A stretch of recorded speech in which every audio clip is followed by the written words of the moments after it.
Hello, everyone, and welcome back to the Longplay Club. We're doing one of these again. It's been a minute. The last time you saw myself and Omar Nakvi together was talking about Dark Souls earlier in this year. It was in preparation, kinda, for Elden Ring, and we're gonna do our big discussion post Dark Souls. My name's Christian Buckley. I'll be guiding us today. But Omar, how are you? Great. I'm doing great. Uh, Thank you for asking. Are Did you you? already say how you were doing? I should ask you as well. I didn't say it because I feel like it would be weird for a host to be like, I'm feeling great today." Yeah, but they do that sometimes, They do, they and it's do, bad for discussion because then I was like, oh fuck, what do I say? exactly. But yeah, I'm Uh, doing great. yeah, doing well, thanks. I've been looking forward to talking about Elden Ring with you for a while. I'm glad it's like been a minute since the game came out The discourse because has passed. exact well, ki- it's It came and went. it came away. I feel like nobody's talking about it anymore. Uh, No, but for real, I think the time has allowed some hyperbole to go away, where I'm thinking of having this as the main title of the video. Is Elden Ring actually game of the year? I want to start there before we get into specifics of anything. So far for you, do you feel like it's your game of the year? Do you feel like it could be surpassed? Also, I think worth pointing out as a qualifier, both of us have the platinum in this game, so we can say whatever we want about it. we're speaking facts only. Yes. Uh, I mean, Elden Ring is probably the best game in 2021 I'll play. Sorry, 2022. I figure. I don't know what else is coming out, but I did really enjoy it. But was it the best game I played this year? Nah, son, I played Dark Souls as well. That shit was awesome. I played Bloodborne as well. That shit was sick. Fuck, I played Dark Souls too, dude. Pretty awesome. Okay. I don't know. What do you think? Is it the goatee? I think so, right? Because like new games I played this year, I played Pokemon Legends, and that was a dream come true. That was a very very fun game to play through. But like technically, it's in the Pokemon bubble. It's an incredible game, but in the scope of all games, it's like it's fine, you know. Destiny, the Witch Queen, I think is the best Bungie campaign I've ever played, including the Halo trilogy. But like it's just a great Destiny expansion. And Elden Ring, I think, is better. It's a game that is better than most other video games, just because there's so much in this game. I don't even know what we're gonna cover today. We're gonna have a lot to skip over of this game because it's incomprehensible how big it is, and I think it's all at least good, and some of the best stuff is incredible. And I don't see any other game on the horizon for this year that is gonna like treat me with the same amount of like not respect, but like giving me agency to like get what I want out of the game. Uh, and I kind of don't really care about stories in video games anymore unless they're bad, like purposefully bad, like a No More Heroes sort of thing. So yeah, I don't see anything beating Elden Ring for me this year. But I also played Dark Souls. I don't think Elden Ring is my favorite game I played this year. So Like, I feel like this is also a difficult conversation because it's about games that are coming out this year. And if Starfield is coming out this year, I think, oh, maybe that one could top it. But I don't know. Like, is like Elden Ring better than like previous Cody's like Red Dead 2? Nah, it's not better than Breath of the Wild, I think. But I don't know. I think that's another good point to start at. I think specifically Breath of the Wild, because you and I are both big fans of that game, right? Yeah, it's awesome. Elden Ring is sort of having a discussion around it, and it did earlier this year, in terms of being an open world game to some of the extents that Breath of the Wild was when it came out. And I know there are people who are sick of hearing about both of those games, Elden Ring and Breath of the Wild, because it's like other games exist. They don't all have to be this. But I think, for me at least, when I think about Elden Ring, as an open world game, I think that's my least favorite part about Elden Ring. Let's fucking go. Let's fucking go. where I appreciate the fact that within the regions, I guess, it's hands off and you can see where you want to go and just stumble onto things the way you can in Zelda. But I think there's just so many other aspects of Elden Ring that are just so much better than what the open world is that I don't know if I necessarily see what other people see in the open world. Like, it's a good open world and I appreciate that it's not handholdy, but that's kind of where it stops for me. Where do you land on the open world? Yeah, I I think the open world doesn't really have that sense of mystery and wonder after like the first like 6 hours of it for me. That's where I was going like, whoa, this is crazy. For sure. But you know, like every time you find something kind of neat to discover, it ends up being a reward or area that's very similar and copy pasted to everything else you've seen. That in my experience with Breath of the Wild, I feel like it really encouraged exploration for the sake of exploration. This one, it almost felt like it was always leading to some kind of reward, and that reward might be pretty disappointing. That, in a way that, like, say, Korok seeds never pissed me off. I don't know if that makes sense completely, but that's kind of how I felt about those copy pasted areas, kind of thing, the catacombs and all that. Yeah. And after coming off of like the linear structure of the previous games, I quite like the clip that those games move at in terms of showing you something new. It's like, hey, here's I don't know, you go from the fire, where are some areas? You go to Sen's fortress, then oh shit, you're in Anor Londo. Like that's an awesome moment. In Elden Ring, there were some really great moments like that, like the Siofria River. I'm Yeah. butchering that name, Yeah. but like they gave me that horse in that first hour, and then I went all around the map. And then I saw everything, kind of. I don't know, everything else that was there wasn't all that surprising after that. Yeah. And I think you make an interesting point about the exploration feeling less magical after the first handful of hours, maybe.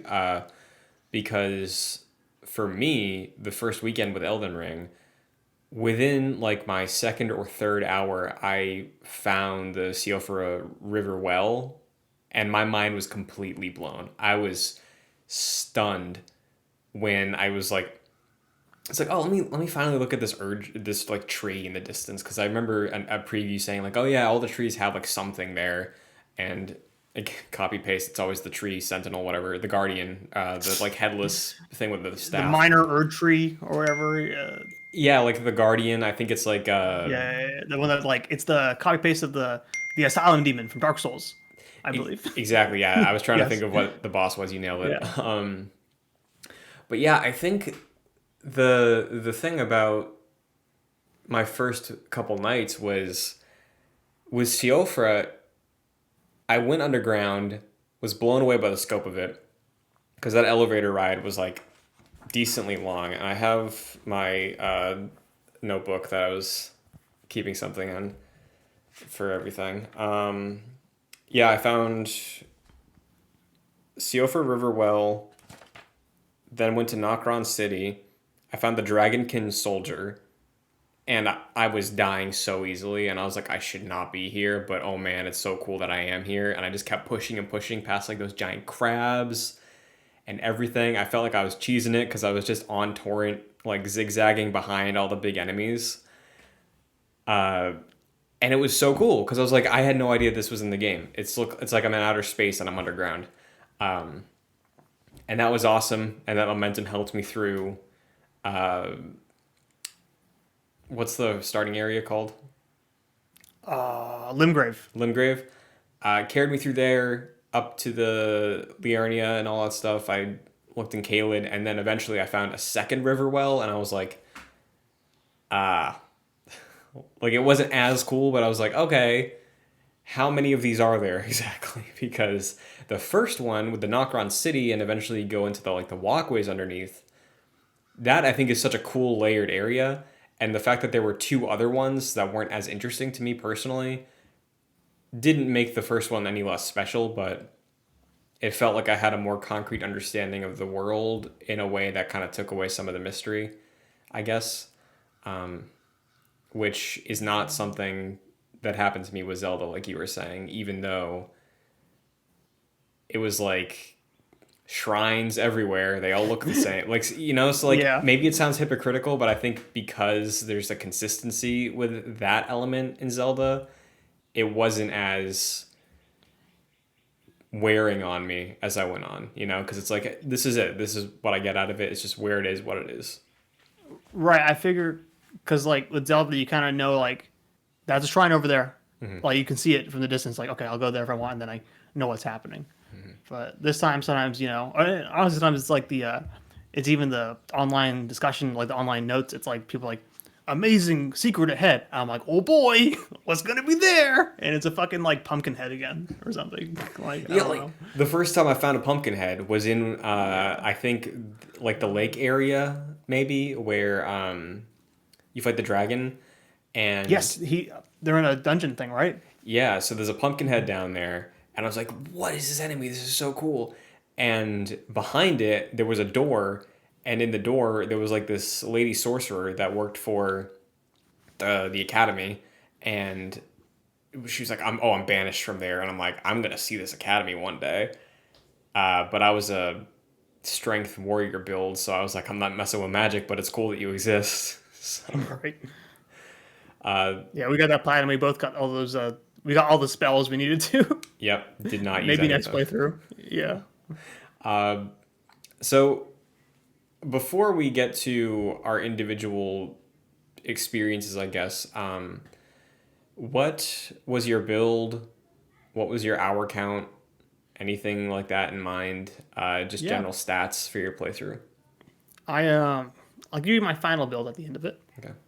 I think I did about 90 hours was my playthrough, maybe 80. I can't remember right now, but it was around there. Um, the build was focused on dexterity and arcane. It was a bleed build with the blood Uji Katana that I ended up getting up to plus 25 by the end of it. And yeah, that's basically what carried me through most of that game. I Is this our summons part of the build, Chun? Are you gonna make fun of me? No, I used some stuff. Okay, yeah. Let's say in the last 2 hours of that game, I teared up shit with that mimic tier. But before Now, that, was this pre-patch? Was this pre-mimic tier nerf? this was pre. I believe this was pre mimic tier nerf. Okay. I beat this game in about. I think I got it came out February 26th. I got the platinum on March 3rd. I think. Yeah, I remember because a couple of our friends are also like in the soul stuff, and some of them tune into your streams, right? And Yeah. I remember the text when I think I texted them. I was like, "Guys, Omar got the Elden Ring platinum," and they were like, "Before any of us," which was just surprising and super cool because like clearly Dark Souls hit you so hard. But Yeah, that game's amazing, and I mean, my journey for those that might not know, I just got into those games like really hardcore this year, yeah, and I was so shit at them. But now I'm the best gamer of all time. exactly. But Uh, yeah, no, that felt really good. Yeah, For sure, yeah. I think I was also somewhere in the ballpark of like 94, 95 hours. I started out as the warrior class, and then around when I got to the Godskin Apostle, like okay, the the one big at the one. bottom of the Kayla Tower, Yeah, or the big one, no, or the skin one, the very large one, the skin one, I think, the guy that's like blobbing around everywhere, in like Volcano Manor. yeah, Around there was my wall because I was just like tearing shit up with this battle axe that I found early on in one of these catacombs. It was like the boss of it was like treating like two hammers like the blades of chaos, and this I was like, this is so cool. Because I played strength for Dark Souls, like I just dumped everything into strength and vitality. So I wanted to do that here, but I had to respec around that point to be a dex build, and I used the Bloodhound Fang, which I got early in the game and just did not touch because my dex was awful. But the L2 for that is really cool. It's a very long sword. it's like a back switchy swirly thing, right? Like I don't know. It's like a like you do like a step forward, you do like an upward slice, and then you like backflip out of it to create a gap. And I never knew until like end game that you could do a follow up attack. I What? never knew it. So I didn't know that. yeah, pretty cool. That's pretty cool. But I also did use the mimic tier in some of the Yeah. later fights because I think by the time I reached the game, they messed with some stuff.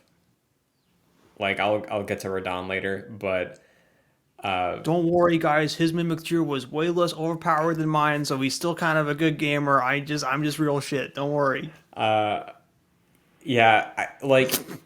I think some of those late game bosses are just designed with like the ashes in mind, I right? think so. At least for something, if not the mimic, like just the idea that you are aggroing them away to give yourself a breather, right? Yeah, because like Malekith, That was my moment. That was my breaking point. Yeah. Yeah. I couldn't even get past the fucking beast clergyman in that fight.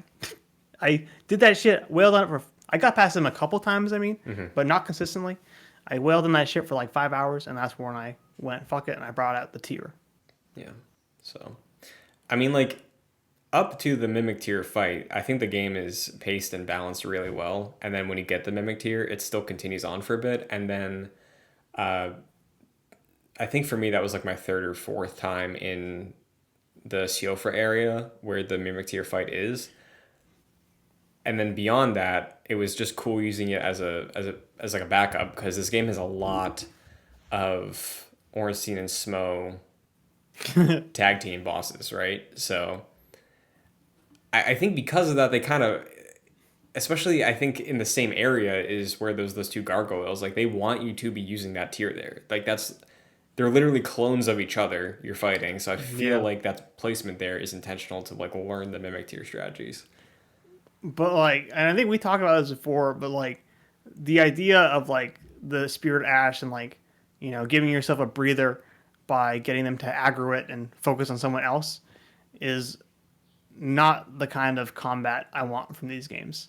I think, at least in the previous Souls games and Bloodborne I played, it feels much more like they're balanced to have you always focused on them in a way that with this one, like, I love learning the dodges, but with this one, it kind of feels like, and it's really just the late game boss stuff, or honestly, Margit too. I guess he was hard as fuck, but you know, it's not as satisfying to me, I suppose.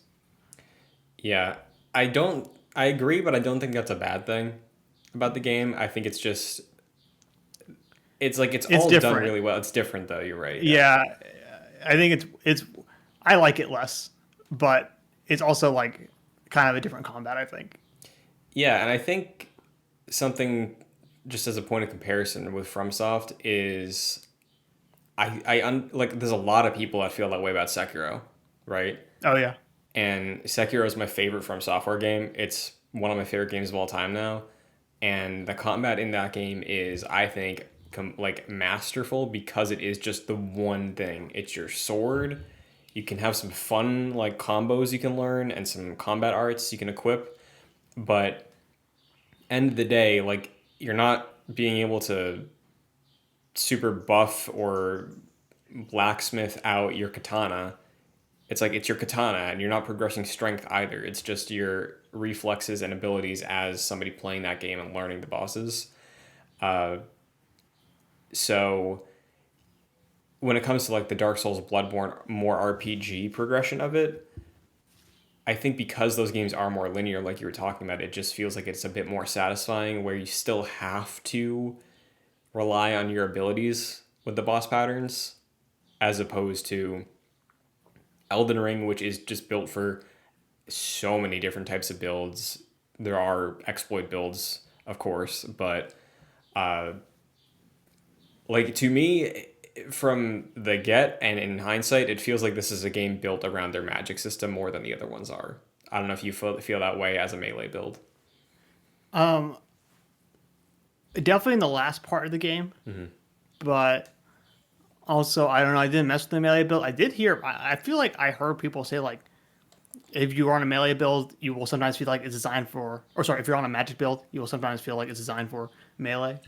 I think they, I think that's kind of the problem when they they make these the big RPG ones is that they have to balance around the different kind of builds or all these different builds, and then that's why I feel like the Ash stuff is almost like an easy way out for them sometimes.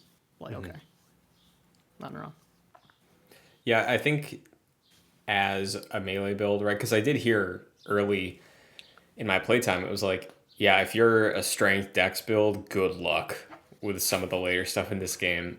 So again, I want to play their games that way. So Yeah, I really did feel like some of the late stuff, I really only stood a chance with an Ash. And it was just like unfortunate, I guess, because I didn't really explore the other Ashes much because like the only person I can rely on Omar is myself. And the of Mimic course. tier was it was that, you know? It was like go fight the stupid one so I can figure out what's going on here because I feel like some of those fights go long too. They do, especially that like Radigan Elden Beast one. Like, Yeah. you die there, it takes a while to get back. Yeah, I got to the Elden Beast because I understood it was like this is probably the final boss fight. I'll get as far as I can without the mimics here.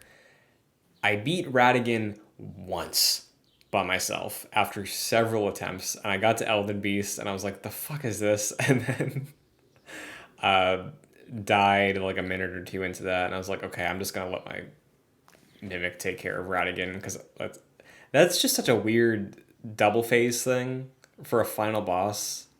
In my opinion, like it just felt really weird and out of place for a final boss from them. Yeah. Well, oh, wait, like the fact that it's a double boss, or like Elden Beast itself, or the like, the fact that it's a double in the way it's executed, where I think yeah, Radigan is really hard and Elden yeah, Beast is not at all.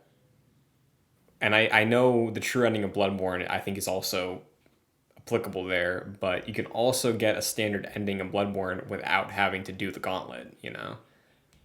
yeah. I mean, they've never been. I feel like their weak spot is always their final bosses, right? With the exception of, I believe, Sekiro, which I still haven't seen. I believe that is their moment. But That's my like, favorite I final think boss of any game, I think. It's so good. that's awesome. Yeah. Better than Solid Snake on top of the whatever New York George Washington building. Yeah, unfortunately. Fuck. I'm sorry, I don't mean that. That's close. That one's close. Okay. Um, but yeah, like I think like I kind of love the boss fights and like say Dark Souls one, that Gwen fight, like it's a bit easy, but like the song, the theming, the lore, it's great. And Elden Beast, I don't know the lore there, but I do love the arena, and I do love the space whale. I think that's awesome. Yeah, it's just the Loch Ness monster. It's so cool, right? Yeah, I think that's cool. I can't help it. I mean, it's Irish Mite. I don't know. Where's the lagoon? Is that Scotland? I Yeah. don't know. Well, yeah, because like I think the presentation of both of those places are great. I love Yeah. the Radigan Arena. I love the music. It's so cool that it's the main theme, but like amplified to like this death march moment. And I love that his only attack is just his magic hammer. It's so cool. Like I think it's a really good fight. It's just the fact that those two are placed so close to each other, and to me at least, I don't think Elden Beast is a good fight beyond the presentation. Like that thing's got Bowser attacks. It stomps. There's like a couple rings, and then it runs away, and you got to get back to it and do a couple hits. Like it was underwhelming to me outside of the presentation. See, like, I agree. I mean, I like the animations about it flopping around. I Yeah, do, but like and I don't even think I don't know if I think that fight is hard, but I did think it was kind of bullshit for me. Like a couple of times, like you die in that fight, and it feels pretty bad because it is easy, but like sometimes avoiding those attacks on that fight specifically, I had a hard time figuring out if he was flopping, if he was how to dodge those like missiles or whatever. Like yeah, those rings. I feel like I got a lot of bullshit deaths there, but yeah, it's definitely easier than Radigan, I suppose. But like it felt unfair occasionally for me at least. you got to cover some long distances in that water Yeah, pool, and if you're not like if you don't start immediately when you have to, it'll just start the ring attack again or two. It's like Kamehameha. Yeah. And maybe the other reason why it feels so lackluster for me as a final boss is because immediately before it is one of my like maybe my favorite boss fight in the entire game, which is Godfrey, and then phase two is the Horalu. It, that I think would have made a lot of sense as the final boss fight. Like I know this, I haven't dove deep on the Elden Ring lore yet. I'm waiting for like the 3 hour video to come out. I know Vadi already has like a half-hour one, but I want to like give them time. I want the scholars to do their research, you know. Uh, but just from a mechanic fight, I love. I'm pretty sure it's Godfrey. Uh, the Godfrey fight because lore wise, you understand that Godfrey was the last Elden Lord, and he's got that super dope JoJo stand and his big Yeah. axe. And then phase two, it turns into just a wrestling match, and he's just running all over the place. I love that so much. It was such a good challenge, and for me, it was completely doable without the mimic tier, and I liked that about it. So See, this is where I gotta like admit, like my last 2 hours of that game was me like I wasn't trying anymore. I was in a state of frustration with that Malekith fight that I did not give Horalu the honest try he deserved. So I don't really know much about that fight other than it looked cool for sure. yeah, But yeah, I'm sorry. I was losing it. I was like 5 a.m. and I was like, I just want to beat this fucking game. yeah. I mean, I think that's fair because by the end of the game too, like some of the bosses I was coming into, it was like it did felt like rote. I was like, okay, Yeah, what's your it's a attack? long Okay, game. great. It's like ready, it's like ready to end it, and I'm like, yeah, let's end it. And it's like, oh shit, this is a big ass fucking dungeon. Like, I don't know. I think like at least 10% of my playthrough is just that final stretch. So, what is your standout boss fight? Because I do love Godfrey and Horalu, but like it's up for contention as my favorite. Because like I think there are some really strong boss fights here, but I'm curious which ones like really stood out to you as good challenge, fun presentation, just stuff that hit the highs of some of their other games for you. You might have to list them out to refresh some of it, but from the top of my head right now, the fight I shit on it a lot, but and I wish that Malekith fight is pretty cool. Yeah, The way that guy is dancing around that arena and those red blades are coming and that music is dope. Is really sick. I just wish it didn't do that beast clergyman thing at the beginning. And I guess it wish it was a bit longer. But yeah, I really do love that one. But honestly, if not those, the ones I really just enjoyed learning was like Margit at the beginning. That fight was a lot of fun to learn. And then in terms of presentation, I fucking love like what was his name? Is it Godric grafting that dragon on him and stuff? yeah. Like That's those are just good moments. how do you feel about Millennia? Oh, that's a great fight in terms of theming, looks, vibes, immaculate. Animations, one of the best fights they ever done. It's just really hard. Yeah, it's funny because the whole time I was like, because I struggled. That was the one that I did the most attempts on. It was at least 80. Yeah. And uh, the whole time I was like, if she was in Sekiro, she would have been dead hours ago because the thing is she's so slow with some of those attacks if you are able to do like the Sekiro battle system. Like they're so obviously telegraphed. It's just in comparison.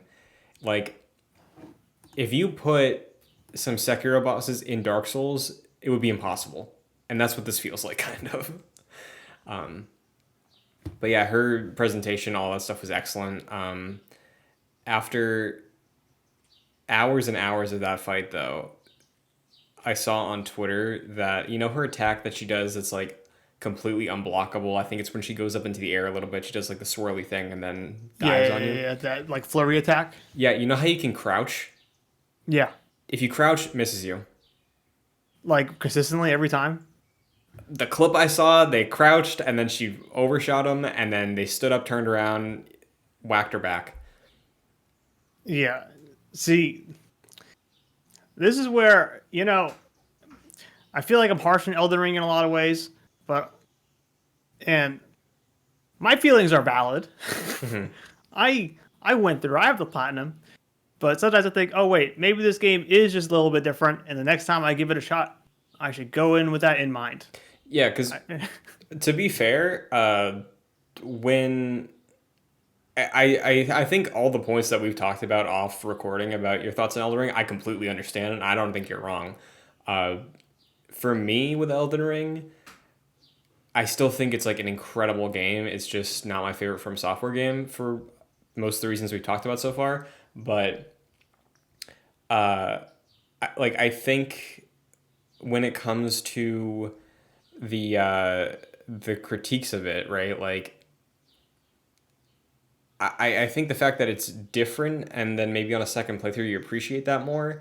I felt that way when I played Dark Souls because I remember when we did this discussion for Dark Souls, I think I had only began a second playthrough because the thought of talking about it got me excited and I wanted to play through it again. And eventually I went to platinum it. On the replay, I think when we talked, I gave Dark Souls an 8. That thing's like a 9.5. I love Dark Souls now. So even me, who does feel like not down on Elden Ring, but I feel like I'll like it a lot more if I do a second playthrough. I think it's just the thought of a second playthrough is like, oh my god. Like, it's daunting, right? yeah. Which is, I think, very unlike all the previous games, because you beat Bloodborne, you beat Dark Souls, you're like, fuck yeah, let's roll and let's do it again. Or at least to me.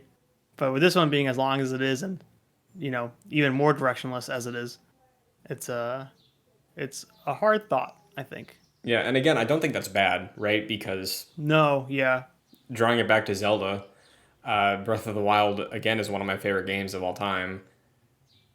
I I want to do a replay, but I've thought about it and I'm like I don't know if I actually want to. Like it's daunting.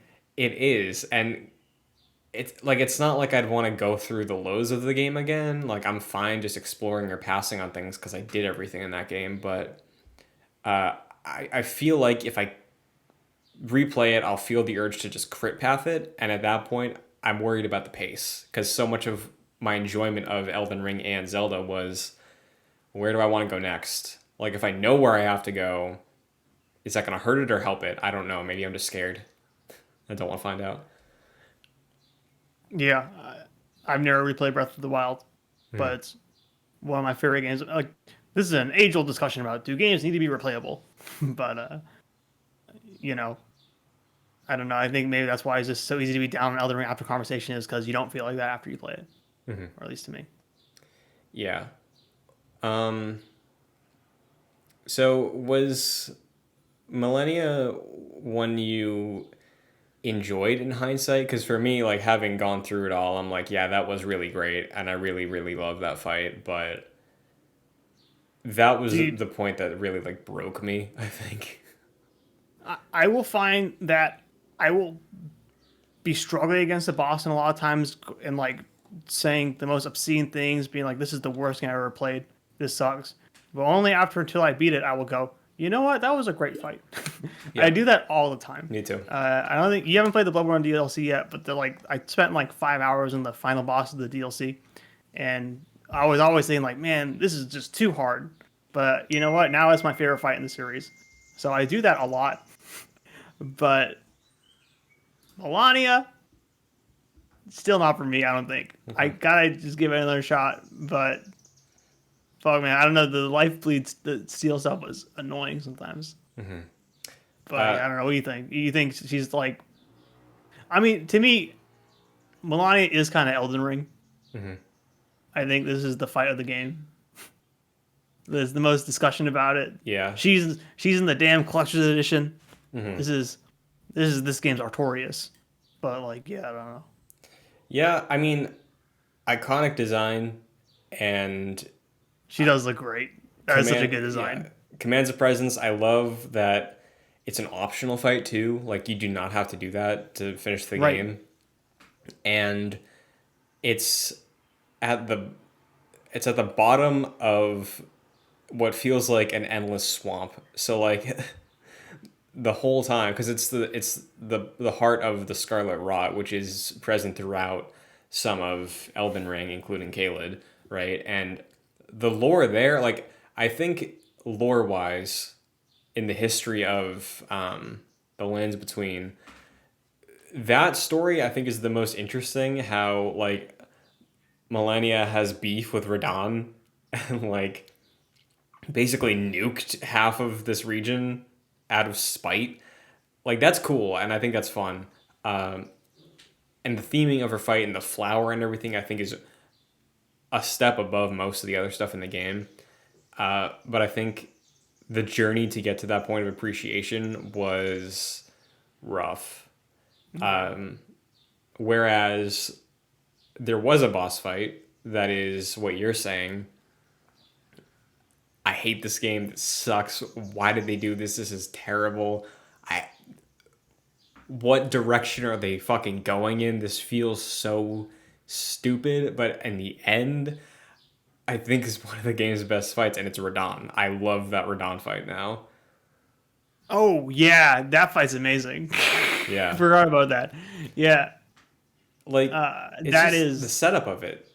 that cutscene. That guy telling you the story. Like he literally says, "But first, let me tell you a story." It's the best shit ever. Yeah, You know and that. Go ahead. I was just gonna say it's really cool because if you run into some NPCs in the game so far, like Alexander the Pop Man or Blaive the Wolf Knight and stuff, and like a bunch of other characters, when you get to that courtyard, depending on like the route you go in that game, some of them will be there, and then when you get into the fight, you can summon them, and then it becomes sort of like a tactics boss fight of like summoning these units and like waiting for them to do their stuff. So like that's so cool, and I haven't seen them do anything like that before. It really was like an RTS for a moment. It was Yeah. the sequel to Brutal Legend.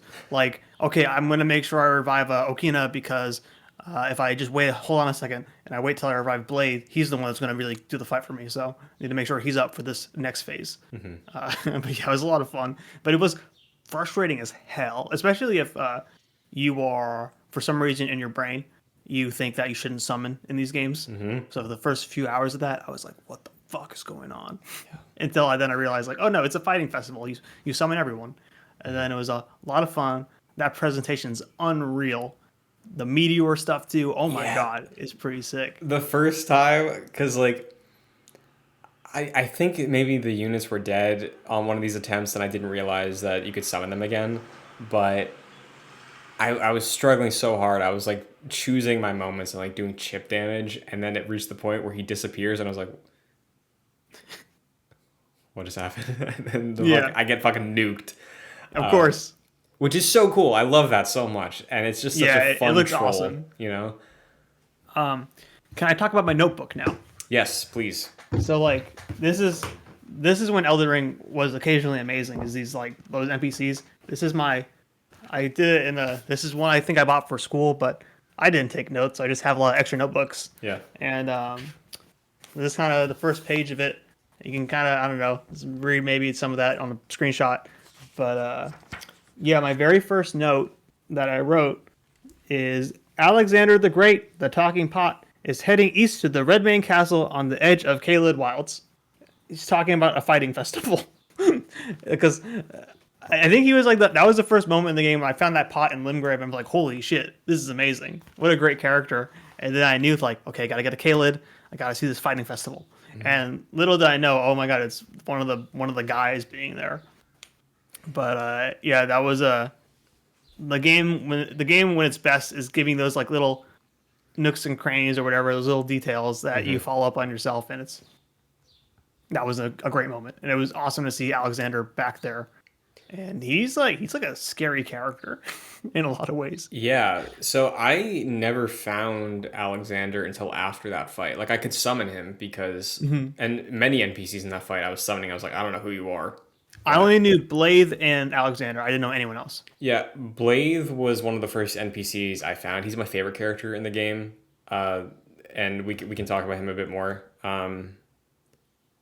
So like, love that dude. I think he's super cool, and following his story was really fun. But yeah, he was one of the first NPCs I met in the game because I'm looking at my first page of notes, And I remember the first NPC I met was Bloody Finger Hunter Yura. He was like a samurai style character uh, who showed up to help me when I was getting invaded in like a ravine near a Gil Lake. Um, so I remember that guy. yeah, I completely know optional. exactly what the fight you're talking about. Yeah, Was that? Yeah. you can That miss it. like a guy starts talking during that too, right? Like, it's the bloody finger. Yeah, It's like what the fuck is happening? yeah. So uh, Alexander's story though, like, did you ended up seeing that through at all, or I don't. Well, I don't know if I did. I think the last time I saw him was at that castle after that festival, and he seemed like really upset that I got the kill. He was like, "Oh, if only I did a better job."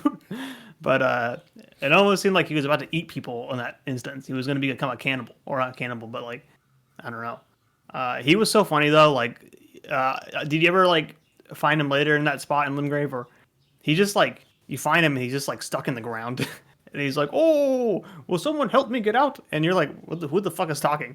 And then you see like, "Oh my god, there's a porcelain pot just in the ground, and it's got arms and it's moving around." Because you see that thing, and you don't think it's an NPC, but yeah, you have to like whack him on his ass to get him out, and it's splendid. It is such a funny moment, and he Alexander's my favorite NPC, to be honest. Maybe ever in these yeah. games. I remember. I think that was in one of the trailers they showed because I remember that scene you're talking about sounds really familiar, but like I didn't want to go out of my way to find him. I think because I knew he was in the game. I was like, I'll find him eventually. Oh But yeah. yeah, I never stumbled onto him before that fight where he did show up in the second. Like after the fight, I talked to him, and you're right, he did have weird vibes. Um, He's freaky, dude. yeah. Uh, do you want to talk a little more about Blade since we're talking about NPCs? Blade, yes. I can't remember really quite how I met him, because I think I had already fought the Blood Knight Evergoal. Right, that's the first one you see, and that's his mission. He's looking to beat up that guy. Yeah. But So the way you meet him, there's an area called the the Mistwood ruins or Ruins. something. Okay, It's where like Mystic all those Ruins. Mistwood Ruins, Okay, I not was like, Sonic. Where the giant bears are in yes. Limgrave. Uh, there's like a ruined building sort of, and on the top of it there's a wolf man howling. So like you'll hear him in those woods, and I saw a note on the ground that was like need gesture or something, and I was like I really want to talk to this guy because he sounds cool if he's a friend, and he looks awesome. But I couldn't figure it out for the longest time until I went back to the merchant, like the first merchant you find, and I saw that I needed to talk to him about some like resource, and then he was like, "Hey, you found that guy. You need to do a signal, and then he'll recognize you." And then he gave me the signal, so I went back, did it. He said his name was Blaze. I was like, "I'm hunting evil people." Did he So sound like as you expected? His voice acting? I guess, I didn't expect that. It was a great performance, but for some reason I expected it to sound like like a gruffy werewolf man, like hey, like a Batman kind of thing. sure. I But he was way cooler how he was. yeah, He's just a guy. I think I just expect everybody in these FromSoft games to be like soothingly British, you know, Sure. or like elderly. So, but yeah, I very strong impression out the gate, and then eventually fought the Everjail guy, and that's where I got my weapon. That's where I got the Bloodhound Fang that I'd use Oh, you got it from that? That's where it like comes 30 from. hours later. Yeah.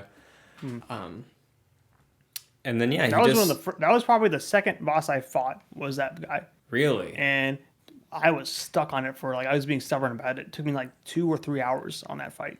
It's not that hard, but I was fucking up. Yeah, I think the first Everjail that I squared up in was the one that had the Crucible Knight. See, I didn't find that one ever. Really? Like I found it. Okay, I did find it at some point, but I found it after struggling with that guy at Redman Castle, in the with him in that the Mistwalker. line.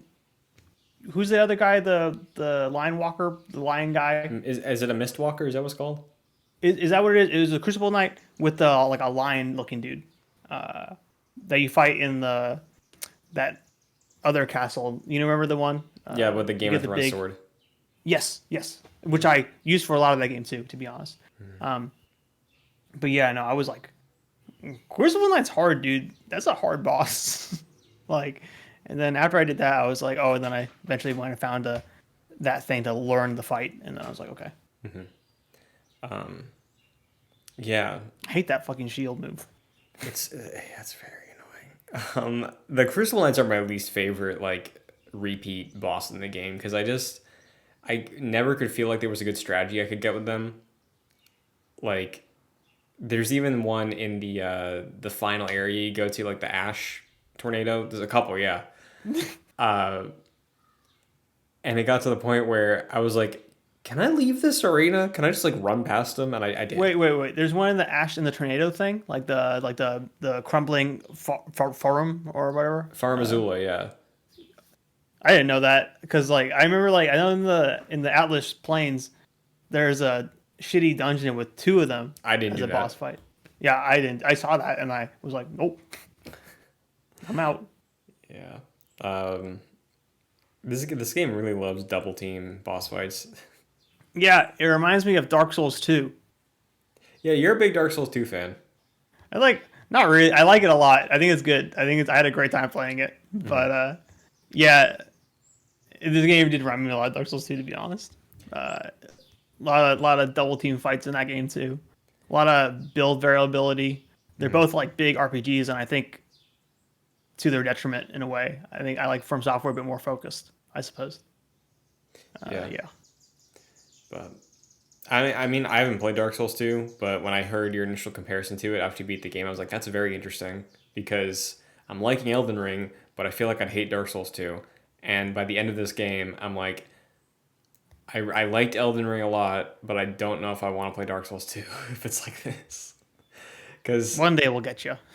maybe. You know? Um, Is not is not the best From Software game. It's probably not even the fourth best From Software game, but there's merit and it's got some ideas to it. You okay. know. Uh, were there any other NPCs that stood out to you? Because I think there's two tied to like the crit path, I guess. Like you'll Yeah. be maybe even not forced to see, but like likely to see that I really love. But I'm curious if there's any others that stood out to you. Well, this one's a bit difficult because I feel like they obviously designed this guy to be the most lovable bro guy, best friend ever. That almost seemed like okay, they're milking it, but it worked on me. That blacksmith in the round table, Hugh, yeah, he was amazing. he was one of the two I was I talking was about. crying in his final moments.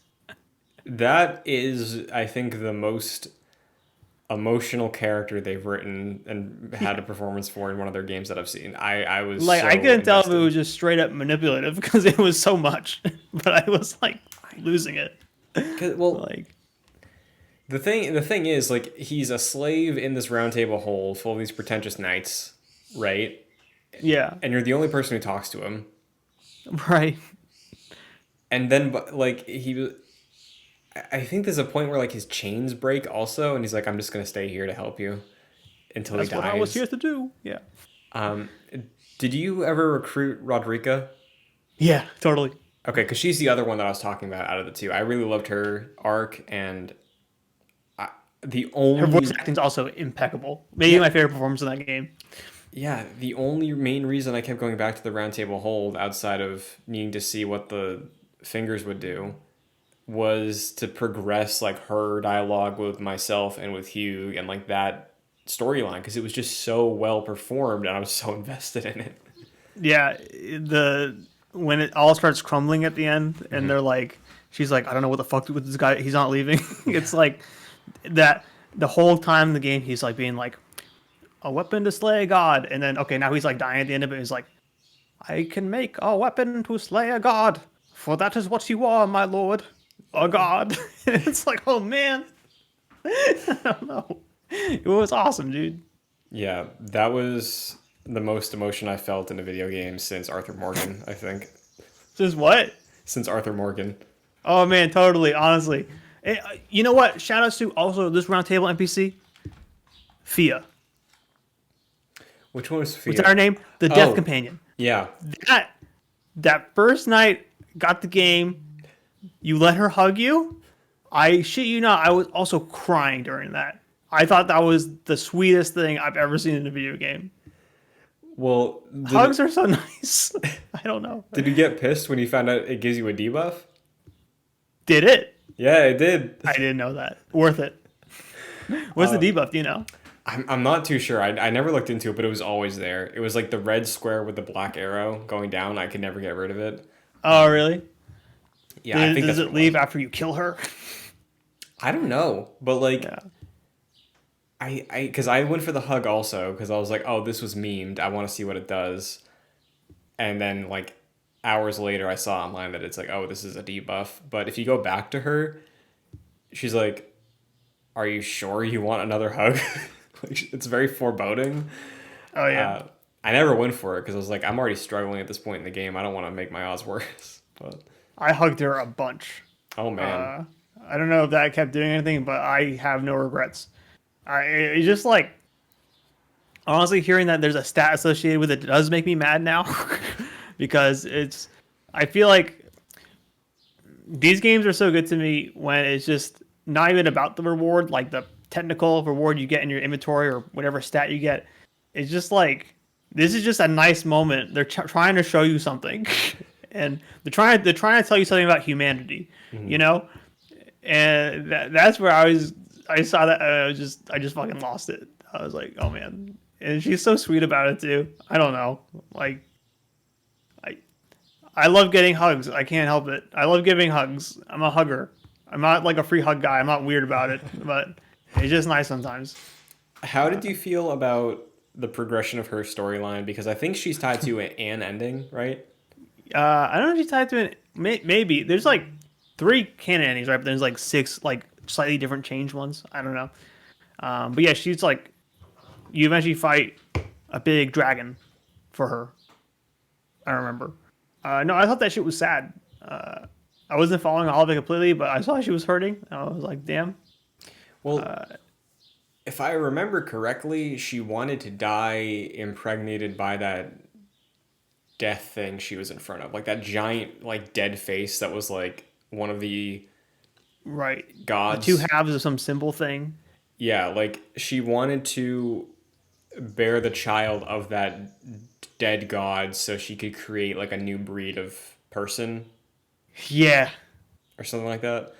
Um, I keep wanting to say uh, the great ones, but that's Bloodborne. I forget what the gods are in this. It's not. She didn't want to create a demigod because I think she was a demigod, or like she was gonna have the child of a demigod or something like that. But Yeah. She almost, I don't know, she wanted to like make, or she was continuing the bloodline because someone told her to, or her husband, or whatever it was, her companion or lover. I, to be honest, I wasn't really following all that. I was kind of just sad she was dying. yeah, But the environment you go to is pretty cool. I don't know. yeah. A lot of those. When did you figure out how to get those big walking tortoises down? Like the big turtle guys, like the with the Oh, mausoleums. yeah. Because I got my friend Frankie told me how to do that. Because I guess I didn't pick up the note. I didn't figure it out. I mean, I stumbled into it, I think, and it was the Oh, one in the underground area that Fia's boss area was in. Um, you just use your Shadow of the Colossus skills. I was like, yeah, no, basically, yeah, I yeah. think so. And I was underwhelmed when I got inside of it. Oh my god, me too, dude. I That's forget what it was. that was like that's some of my problem with like the explorations, like you know. So it was just like a bummer. And then like once you see one of them, you're like, oh, I guess they all do that.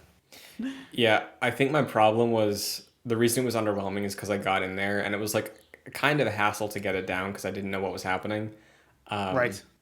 and when it came down, I was like, I saw the thing inside there and I was like, do I need to do all of these for the platinum? Because that's gonna suck. Thankfully, you didn't, but yeah. In terms of other like emotional storylines for characters though, like I was straight up upset with the Blade ending. You told me some of this. I didn't see him after Redman Castle. I did kind of defeat a weird invader version of him during the Rainy quest line. But yeah, I didn't see him again. So what happened again? Was it like Yeah. So because I met Blaze so early and I was like actively looking forward to figuring out more of his quest line, like that led me to Ronnie, and that was the ending that I mean, I got all the endings, but that was the ending that I liked the most, and I was like, hey, this is the one I'll go for first. So he led me to her, but first he led me to EG, the war counselor, because after that fight in the Everjail with the Bloodhound guy, Blaze shows up when the walls come down, and he's like, thank you. If you ever head north, where I wrote it down, I think.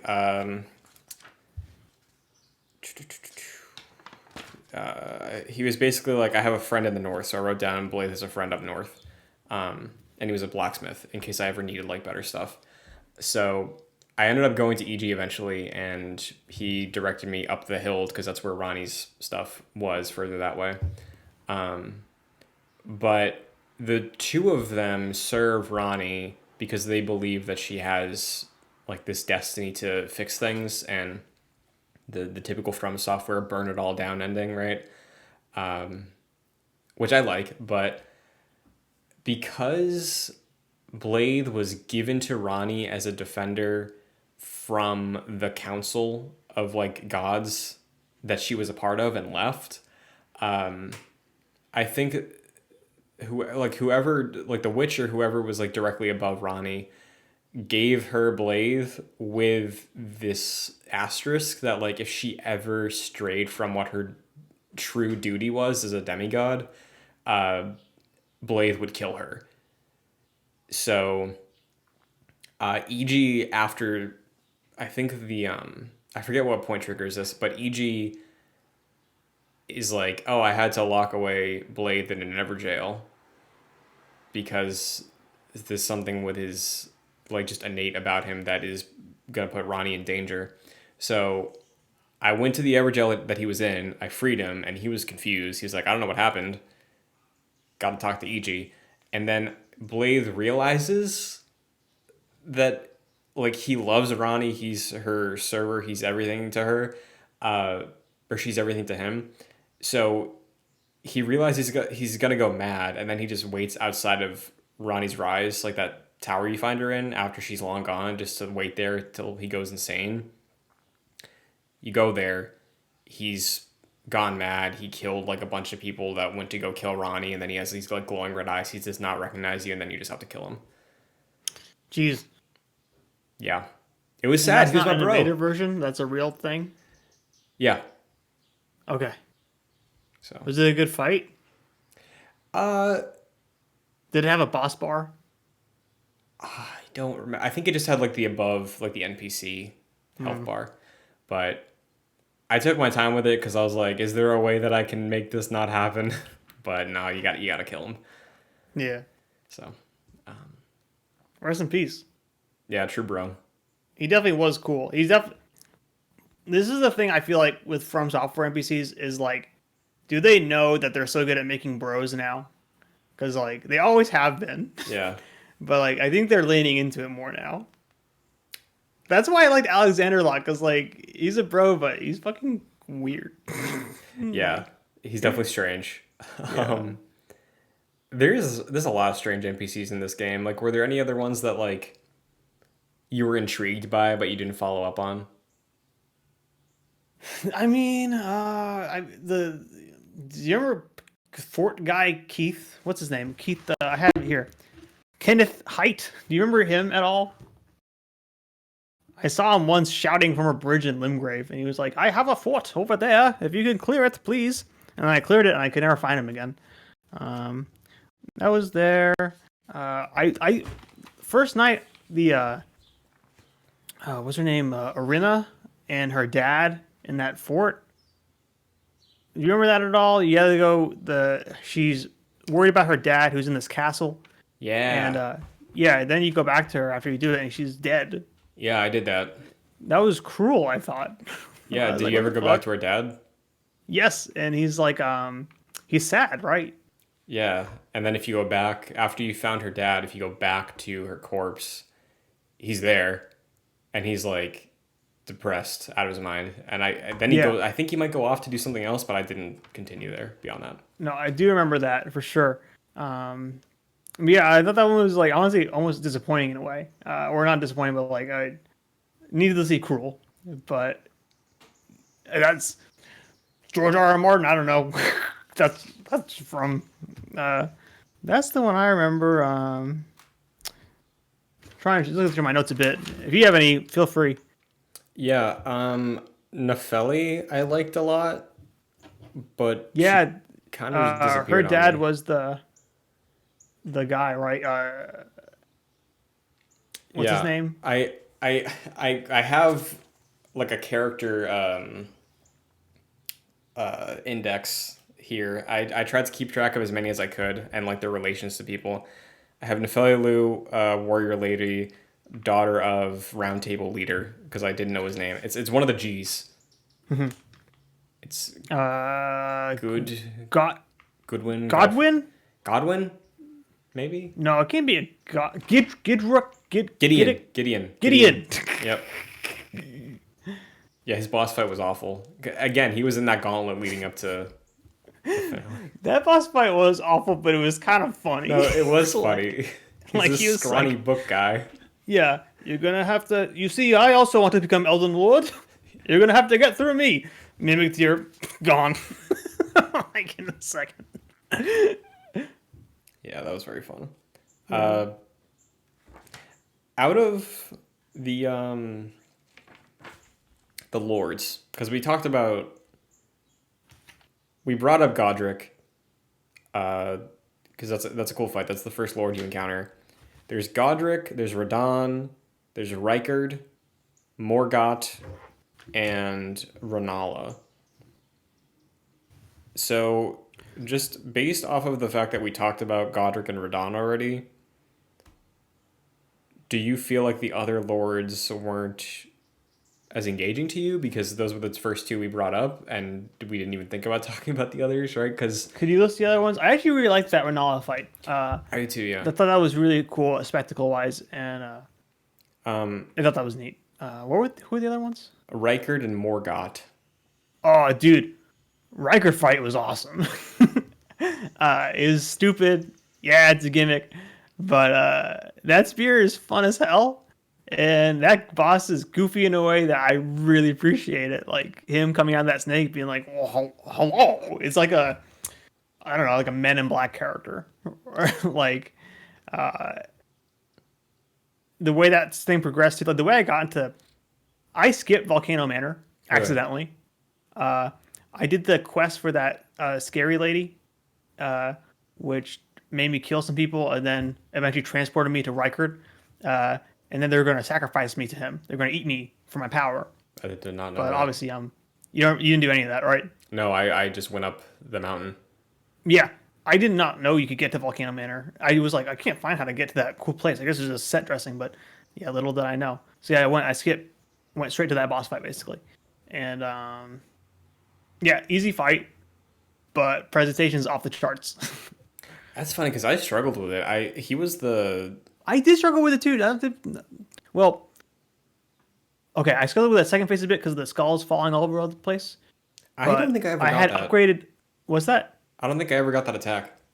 Oh, dude, they were like, he was going like geometry wars on my ass, like shooting everywhere. But did you use that spear?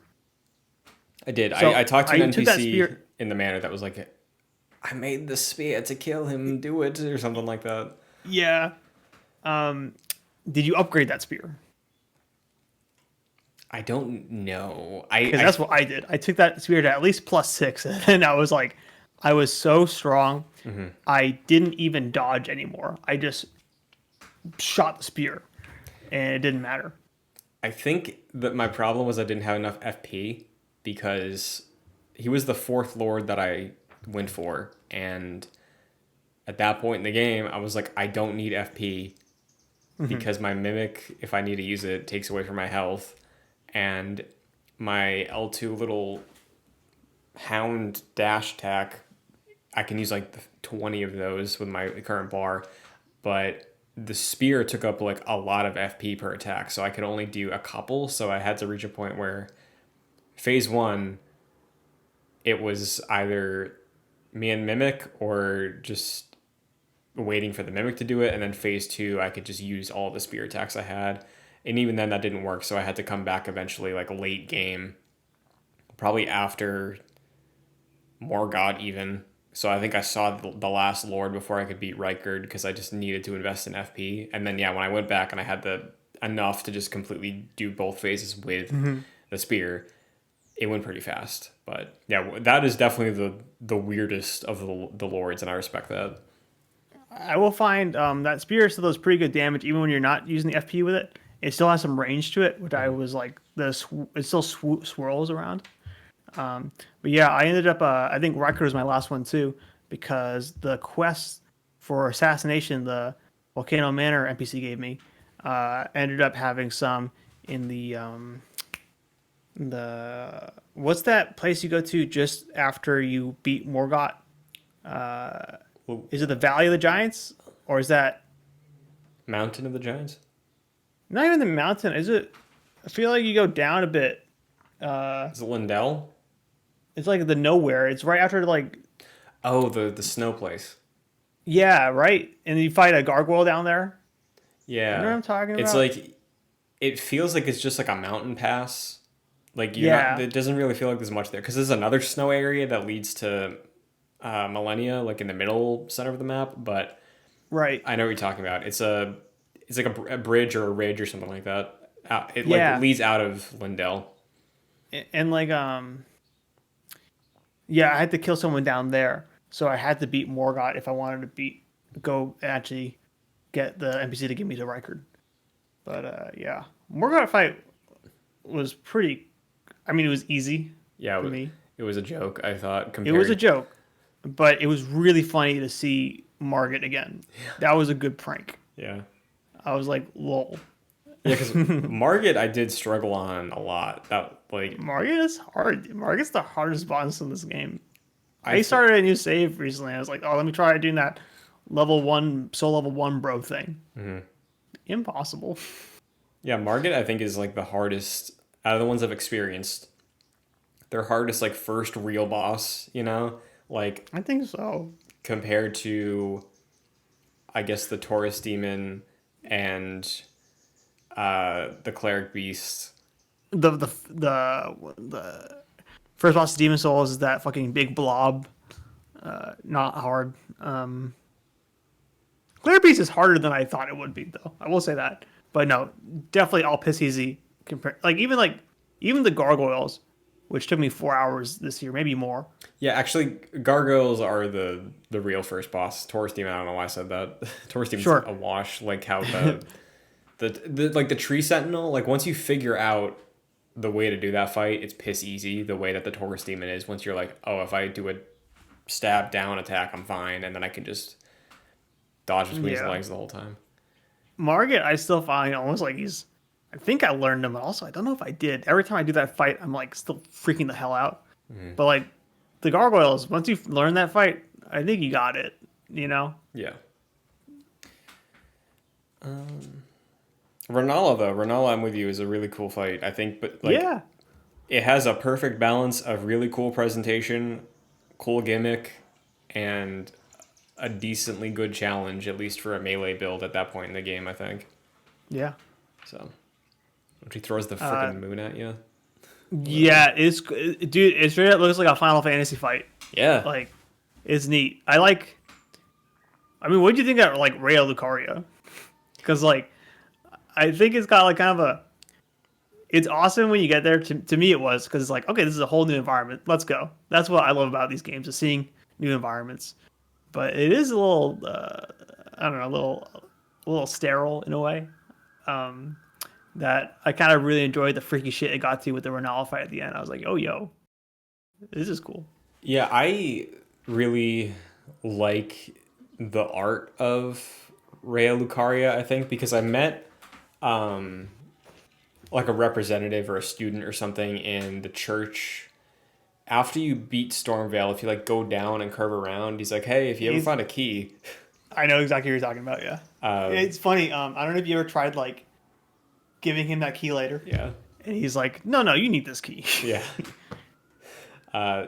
He was a cool NPC. I liked him. Yeah.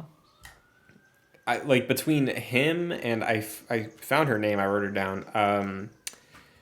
What's her name? The mage lady that we had to buy the spells from for the platinum, by the pumpkin head. Oh yeah, Selin, yeah, yeah. That was her name. maybe. I like the masks they wore. Those are cool. Yeah, like all the build up people kept saying about the academy. I was like, oh, this is gonna be incredible. And to be completely fair, I kind of blitzed through Liarnia when I got there. Uh, Part of it was maybe like I spent too much time in Limgrave, so I just have to get like steam back again. But yeah, I thought it was cool. I thought it was good. It was a nice change of pace. It was kind of smaller than I was expecting it to be, and there was really the one boss. Like there was the dog, right? And I think the dog belonged to somebody. Radigan, I think, or something, or Maybe it was Radigan's beast. Yeah, the dog in that like chamber room. Um, Maybe there was another boss that I missed there that was optional, but between just the dog and Renala, I was a bit let down that there wasn't like just this really, really awesome, cool, huge, intense boss fight. Like Renala's can be challenging, I think, and I definitely was swearing my head off when she summoned a goddamn dragon when I was like 2 hits away from her, right? Uh, but yeah, I can see how the academy would be a little underwhelming. yeah. I have this. You might already heard me say this once, but like I feel like the art of it looks so Blue Point Demon Souls remake to me. I can't Okay. get it out of my head. It looks clean and shiny in a way. I don't. I think this game has like some pretty inconsistent art to me, and they all kind of do. But there's sometimes this game like, oh, this looks kind of weird. I don't know. Uh, I mean, probably should have said this at the top, but where and how did you play this? Oh, I played the PS4 version on the PS5, I so it was a played. fairly stable lock 60 for most of it.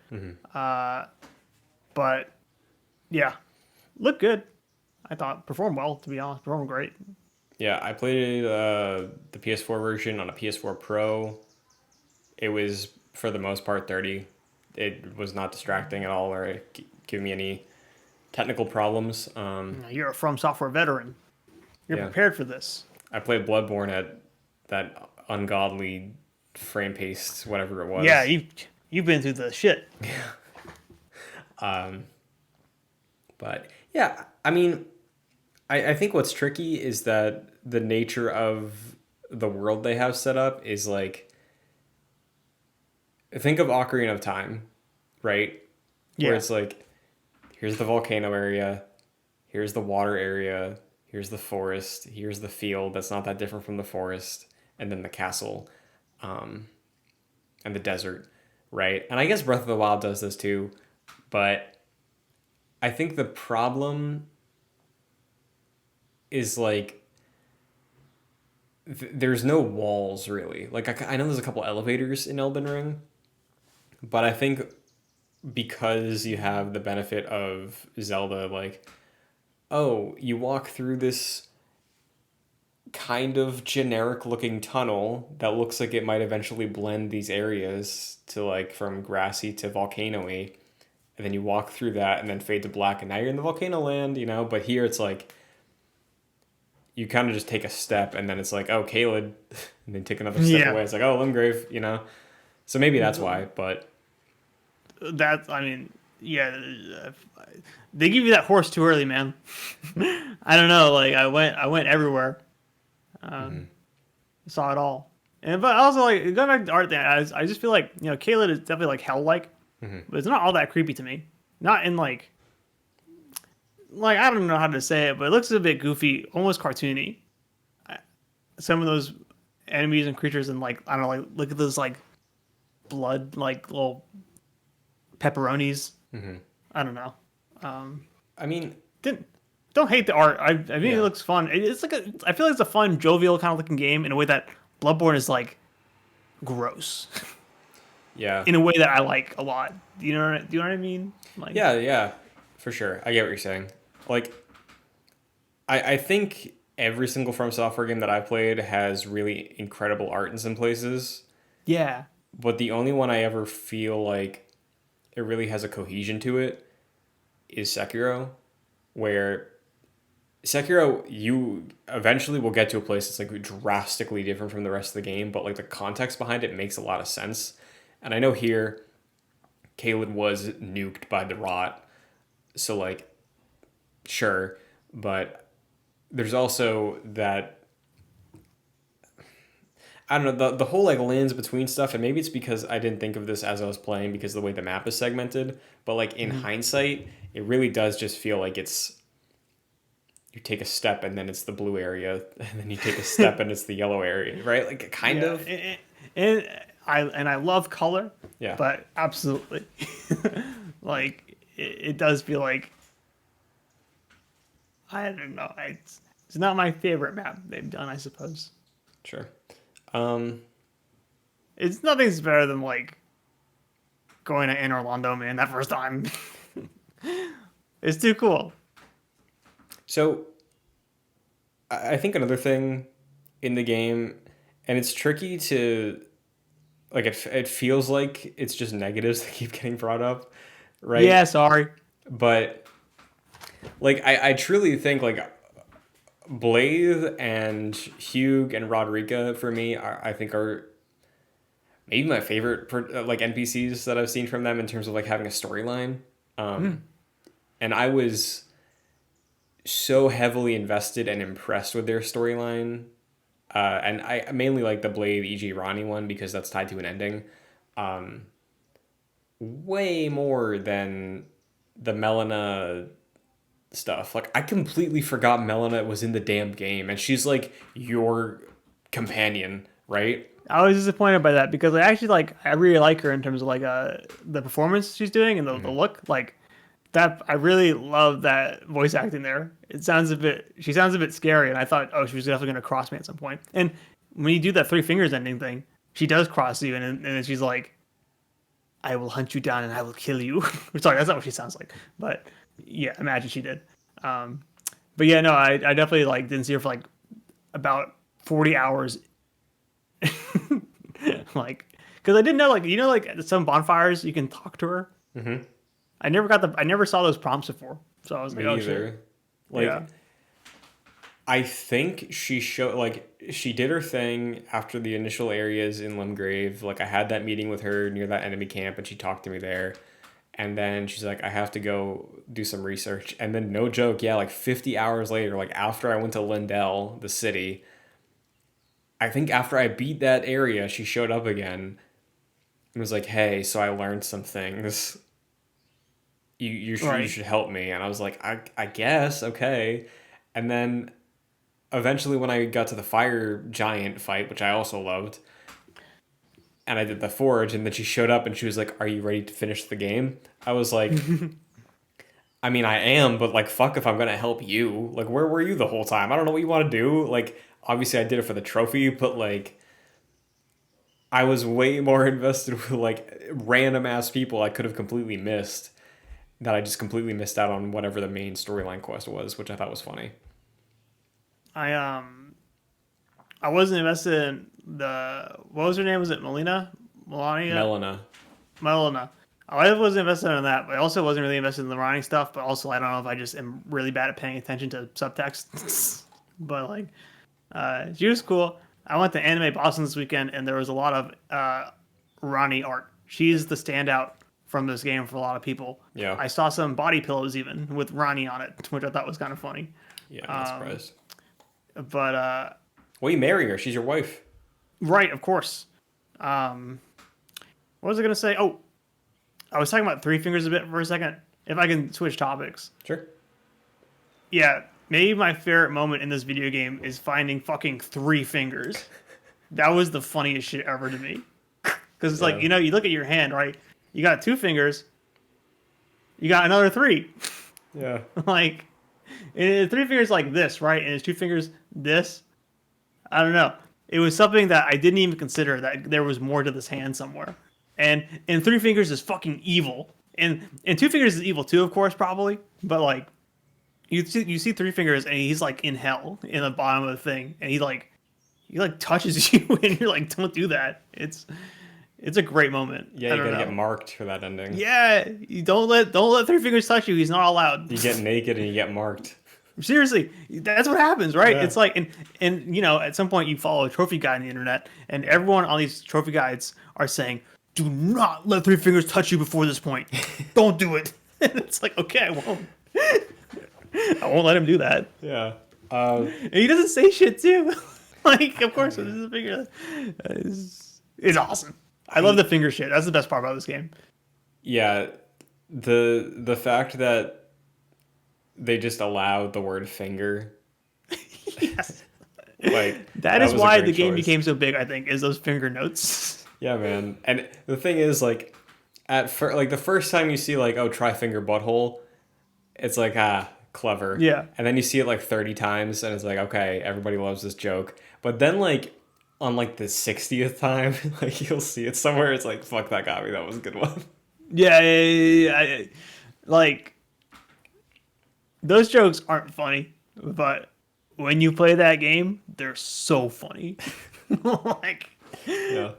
I loved it, dude. My favorite picture on the internet ever is that picture of George R. R. Martin reading a book or writing, and it goes, try finger butthole. Like, he looks like a guy that would say that. I don't know. Yeah. I mean, I'm not super familiar with George R. R. Martin's stuff. Like, I know he did Game Me of neither. Thrones. I watched like a season of that show, which he also did not write, but it was his like material. I'm convinced that what he did for this game was just like write the stuff that happened 1,000 years ago. Like, I bet there's a book, like Game of Thrones sized book about the demigods, the old gods, the Elden Ring, all that stuff, the big war that happened that he wrote. That's in like a safe in Katakawa, and they're just waiting to release that somewhere. But I don't think anything I did in this game felt like different from FromSoft to me. Like there, where I was like, oh, I could tell they collabed with somebody here. I don't know if you feel differently. No, I don't think so. But also I'm not familiar with his work. Yeah, that's the thing. People like to. I saw people suggest that all that like family line stuff and groups and organizations is a trademark of his, but I don't know. I don't know. I'm sure. I don't want to say he didn't do anything because I think he did. I think what you said is the story I heard is that there's a whole like companion. Like he made the lore before, and then Miyazaki was like, "All right, the Shattering," and then that's what they did, and that's what the game is, right? So I don't know. I think it's a cool way to collab. But yeah, it's like I don't know much about the From Software game lores, to be honest. I do feel like I was more interested in what was going on in Bloodborne, let's say, than this one. I think the Bloodborne and even the Dark Souls world was more interesting to me than this one. But I don't know. That's just because I don't like, not really the biggest Celtic guy. But yeah, I don't know. What did you think about that stuff? Was it, in terms of setting, is this like peak From for you? Is it?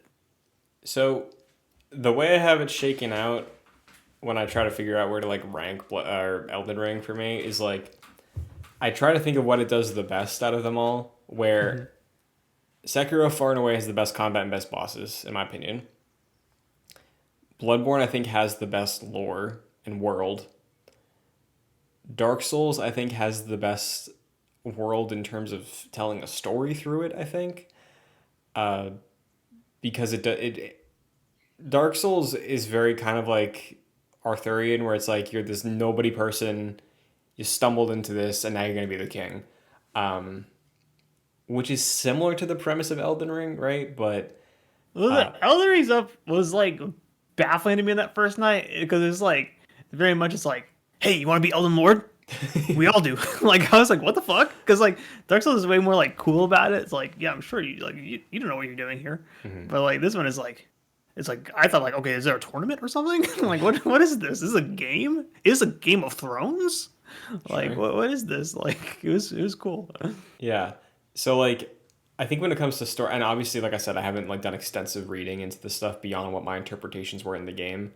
Yeah. Um, but yeah, I think what they have here is cool, and I think the foundation of everything they have is really interesting. And if Elden Ring is their next series, right?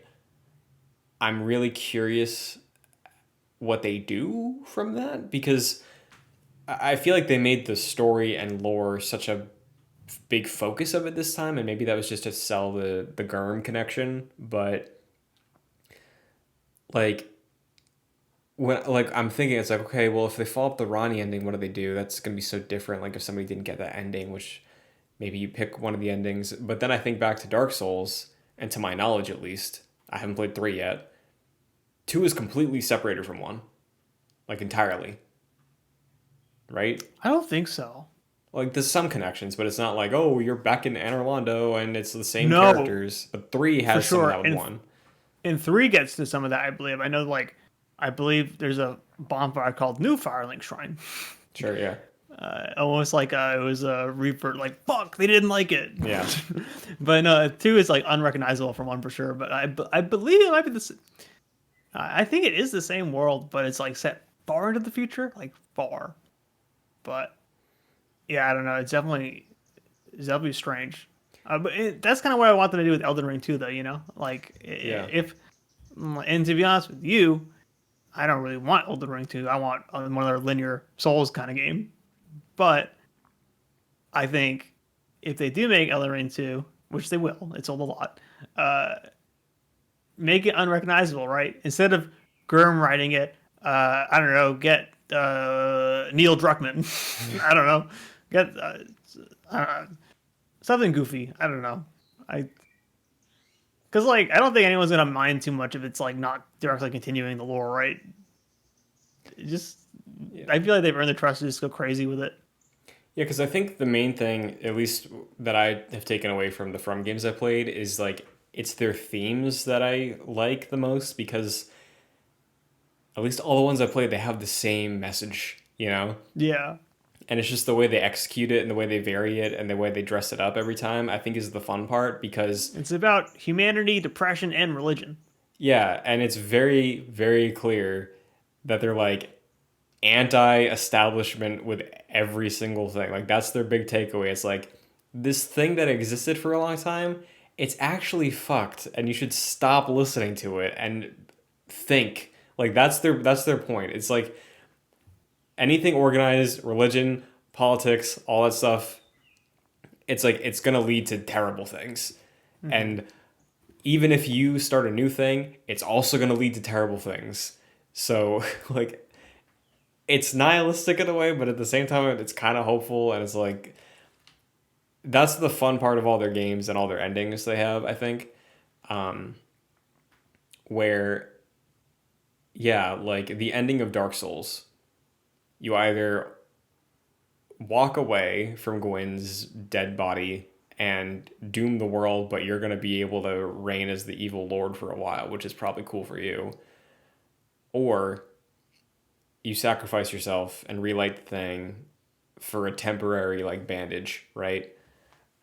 Bloodborne, which you did beat, so I can say it.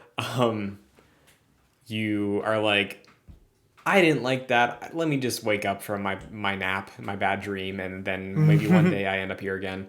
Um, there's that, or you replace Gehrman, who is basic like Gehrman's a corrupt president, let's say, and then you're like, okay, I'll be the next corrupt president, and then I'll train the next corrupt president.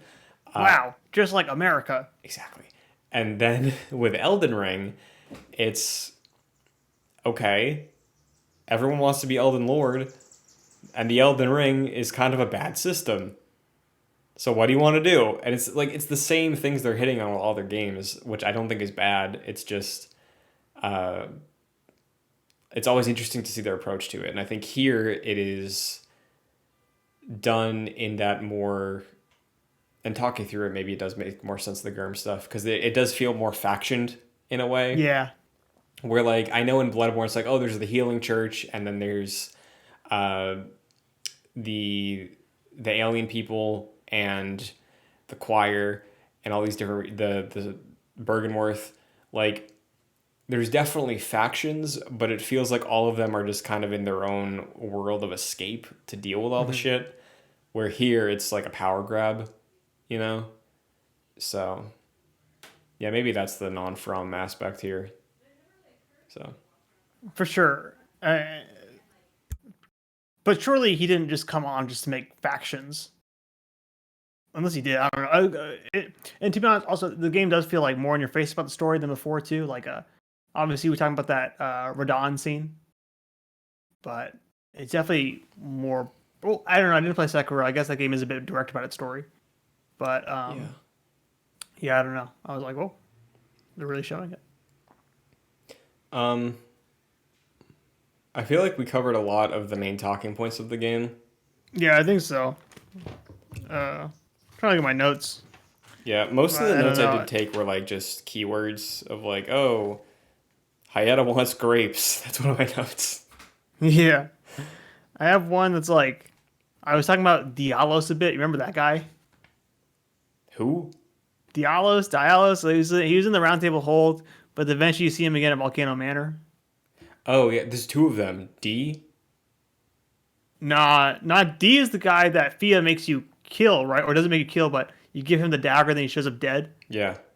Then Dialos is like a guy with like long hair. He looks like the Final Fantasy 16 protagonist. Oh yeah, I never saw him again after the first time I went there. So he's in Volcano Manor, but you probably didn't see it because he is uh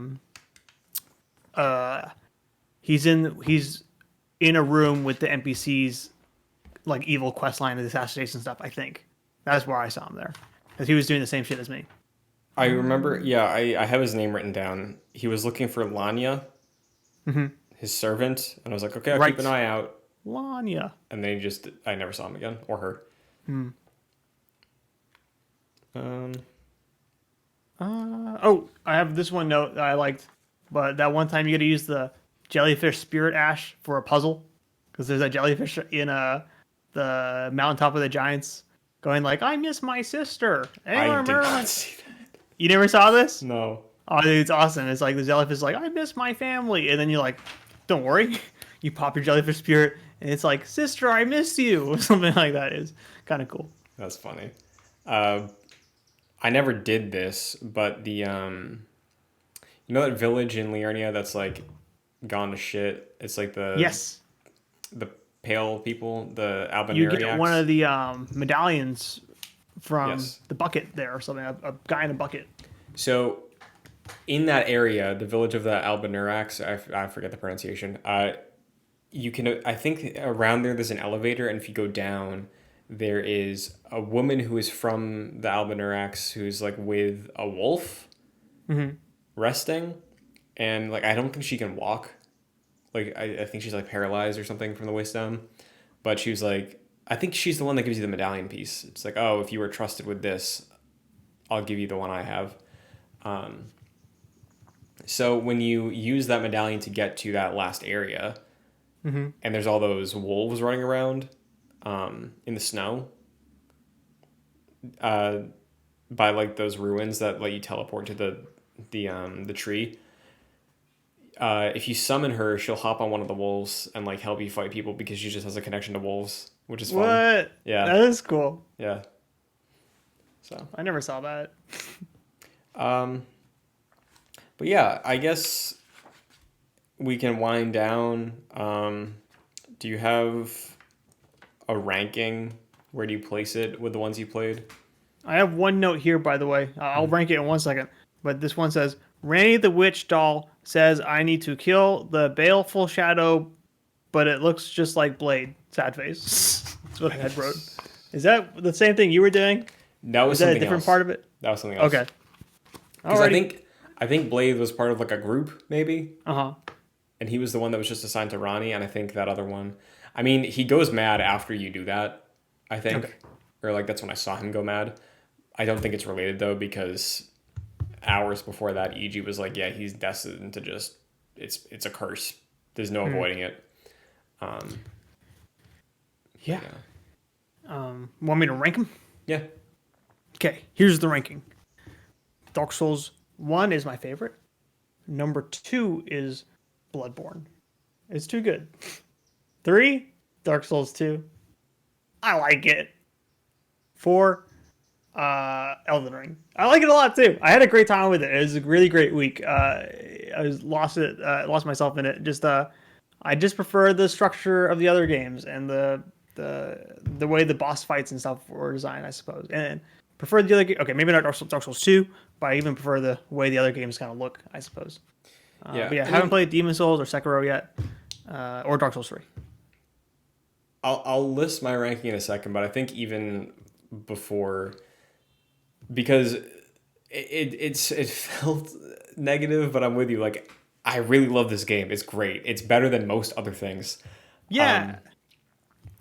Like the focused elements, because we didn't really talk about that much. Like the focus parts of this game, like Stormvale Castle, and Oh, yeah. Stormville Castle was good, yeah, but anything with a structure to it, the Legacy Legend dungeons or whatever they're called, yeah.